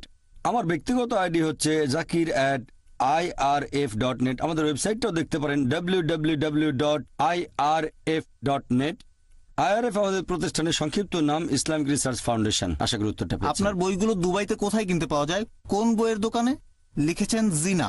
আপনারা ইন্টারনেটে যেতে পারেন, আর আলহামদুলিল্লাহ সবগুলো বই আপনারা নেটে পাবেন। সবকিছু ফ্রি ডাউনলোড করতে পারবেন, টাকা লাগবে না। দুবাইতে আমার বইগুলো পাওয়া যায়, তবে আমি জানি না সেই দোকানের ঠিকানাটা। এখন বোম্বেতে গেলে আমার সবগুলো বই পাবেন, আর আমি জানি এখানে পুনর্মুদ্রণ হয়েছে, ঠিকানা জানি না। তবে আমাদের ওয়েবসাইটে আপনি যেতে পারেন, সেখানে আপনারা প্রয়োজনীয় সবকিছু ফ্রি ডাউনলোড করে নিতে পারবেন, টাকা লাগবে না। হ্যাঁ ভাই, ছোট প্রশ্ন করেন 2 লাইনে। আমরা বিশ্বাস করি আমান্তু বিল্লাহি ওয়া কুতুবিহি ওয়া রাসূলিহি, এটা ইসলাম ধর্মে আছে। এখন খ্রিস্টানরাও কি আমাদের মতো নবী মোহাম্মদ আর আমাদের ধর্মগ্রন্থ পবিত্র কোরআনে বিশ্বাস করে? ভাই প্রশ্ন করলেন আর উদ্ধৃতি দিয়েছেন পবিত্র কোরআনের। এই আয়াতটা আমার লেকচারে বলেছিলাম, সূরা বাকারা অধ্যায় নম্বর 2 আয়াত 177। আমরা বিশ্বাস করি, আল্লাহকে বিশ্বাস করি, পরকালে বিশ্বাস করি, ফেরেশতাদের বিশ্বাস করি, কিতাব এবং বিশ্বাস করি নবী রাসূলগণকে। আপনি প্রশ্ন করলেন যে খ্রিস্টানরাও কি আমাদের কিতাব পবিত্র কোরআনকে বিশ্বাস করে? হ্যাঁ, খ্রিস্টানরা যেটা বিশ্বাস করে, ইহুদি, খ্রিস্টান আর মুসলিম, ইহুদিরা সব নবী রাসূলগণকে বিশ্বাস করে যীশু খ্রিস্টের আগে পৃথিবীতে যারা এসেছেন। তখন খ্রিস্টানরা আরো এক পা সামনে এসে বলে যে আমরা যীশু খ্রিস্টকে নবী হিসেবে মেনে চলি, বিশ্বাস করি ইঞ্জিলে। তাহলে ইহুদিরা যেসব নবীদের মেনে চলে, খ্রিস্টানরা তাদের মানে, তবে তারা আরো একজন নবীকে বিশ্বাস করে, আর তিনি হলেন যীশু খ্রিস্ট। আমরা মুসলিমরা কি করি? আমরা আরো এক পা এগিয়ে যাই। আমরা বিশ্বাস করি সর্বশেষ ও চূড়ান্ত নবী মোহাম্মদ সাল্লাল্লাহু সাল্লামকে এবং সর্বশেষ চূড়ান্ত কিতাব কোরআন। তাহলে খ্রিস্টানরা যেসব নবী রাসূলগণকে বিশ্বাস করে, এছাড়াও খ্রিস্টানরা যেসব আসমানি কিতাবে বিশ্বাস করে, আমরা মুসলিমরাও করি। তবে খ্রিস্টানরা সর্বশেষ ও চূড়ান্ত কিতাব কোরআনকে বিশ্বাস করে না, সর্বশেষ ও চূড়ান্ত নবী মুহাম্মদ সাল্লাল্লাহু আলাইহি ওয়াসাল্লামকেও বিশ্বাস করে না। আমরা তাদের বলি, এক পা সামনে আসেন, আপনাদের ধর্মগ্রন্থে সর্বশেষ ও চূড়ান্ত নবী মুহাম্মদ সাল্লাল্লাহু আলাইহি ওয়াসাল্লাম সম্পর্কে ভবিষ্যৎবাণী করা হয়েছে, এক পা সামনে আসেন, তাকে আপনারা বিশ্বাস করেন, এভাবে সত্যের ধর্মের সরল পথে চলে আসেন। আশা করি উত্তরটা পেয়েছেন। এবারে অনুষ্ঠানের শেষ প্রশ্ন করেছেন ভাই মোহাম্মদ ওয়াইস। আমার এক অমুসলিম বন্ধু প্রশ্ন করেছিল কোরআনে সূরা তওবার 29 নম্বর আয়াত নিয়ে। সেখানে আল্লাহ বলেছেন অমুসলিমদের সাথে যুদ্ধ করো যতক্ষণ না তারা বিশ্বাস করে। এখন এটা কি অধ্যত্ত না? একজন অমুসলিম বন্ধু তাকে প্রশ্নটা করেছে, এটা কি অধ্যত্ত না? ভাই প্রশ্ন করলেন যে পবিত্র কোরআন বলছে যুদ্ধ করো যতক্ষণ না তারা বিশ্বাস করে, এটা কি অধ্যত্ত নয়? আপনাকে প্রসঙ্গটা পড়তে হবে, আর প্রসঙ্গ জানলে বুঝবেন এটা বলছে যুদ্ধ করো যতক্ষণ না পাপ বিলুপ্ত হয়। তবে পাপ বিলুপ্ত হয়ে গেলে আমরা থেমে যাব। তাহলে যদি প্রসঙ্গ পড়েন আর কোরআনের যে আয়াতগুলোতে লড়াইয়ের কথা বলা হয়েছে, যেমন সূরা তাওবা, সূরা আনফাল, ঠিক তার পরপরই বলা হয়েছে শান্তি আরো বেশি ভালো। যেমন সূরা তাওবা অধ্যায় 9 আয়াত 5 বলা হয়েছে যুদ্ধের ময়দানে কোনো কাফির দেখলে তাকে হত্যা করো, তবে সেই মুশরিক যদি শান্তি চায় তাকে শান্তি দাও এবং নিরাপদ কোনো জায়গায় তাকে পৌঁছে দাও। তাহলে যেসব জায়গায় লড়াইয়ের কথা বলা হয়েছে, জিহাদ ফিসাবিলিল্লাহ বা কিতাল ফিসাবিলিল্লাহ, যদি ভালো করে দেখেন সেখানে যুদ্ধের ময়দানে হয়তো লড়াই চলছে, অথবা হয়তো কিতাল কোনো অত্যাচারের বিরুদ্ধে, পাপ কাজের বিরুদ্ধে। তারপর বলা হয়েছে যদি তারা শান্তি চায় তাহলে শান্তি সবচেয়ে ভালো। আপনি প্রসঙ্গ পড়লে আসলে অর্থটা বুঝতে পারবেন। আশা করি উত্তরটা পেয়েছেন। ও আখির দাওয়ানা আলহামদুলিল্লাহ রাব্বিল আলামিন। ভাই আরিফ জুলফার এবারে আনুষ্ঠানিকভাবে অনুষ্ঠান শেষ করবেন। বিসমিল্লাহির রহমানির রহিম। আজকে রাতে আমাদের সাথে থাকার জন্য উপস্থিত ভাই বোন সবাইকে জানাচ্ছি আমার আন্তরিক ধন্যবাদ। এছাড়াও ধন্যবাদ জানাচ্ছি প্রিয় অতিথি ডক্টর জাকির নায়েককে এবং তার ভাই মোহাম্মদ নায়েককে। আসসালামু আলাইকুম ওয়া রাহমাতুল্লাহ। Salah is our medicine that soothes our waking limb.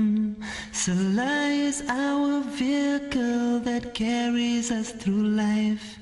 Salah is our soldier that fights for good and right. Salah is our garment that covers and conceals. Salah is our therapy that lifts our mood and heals. Salah is our pillow that gives us rest and peace. Salah is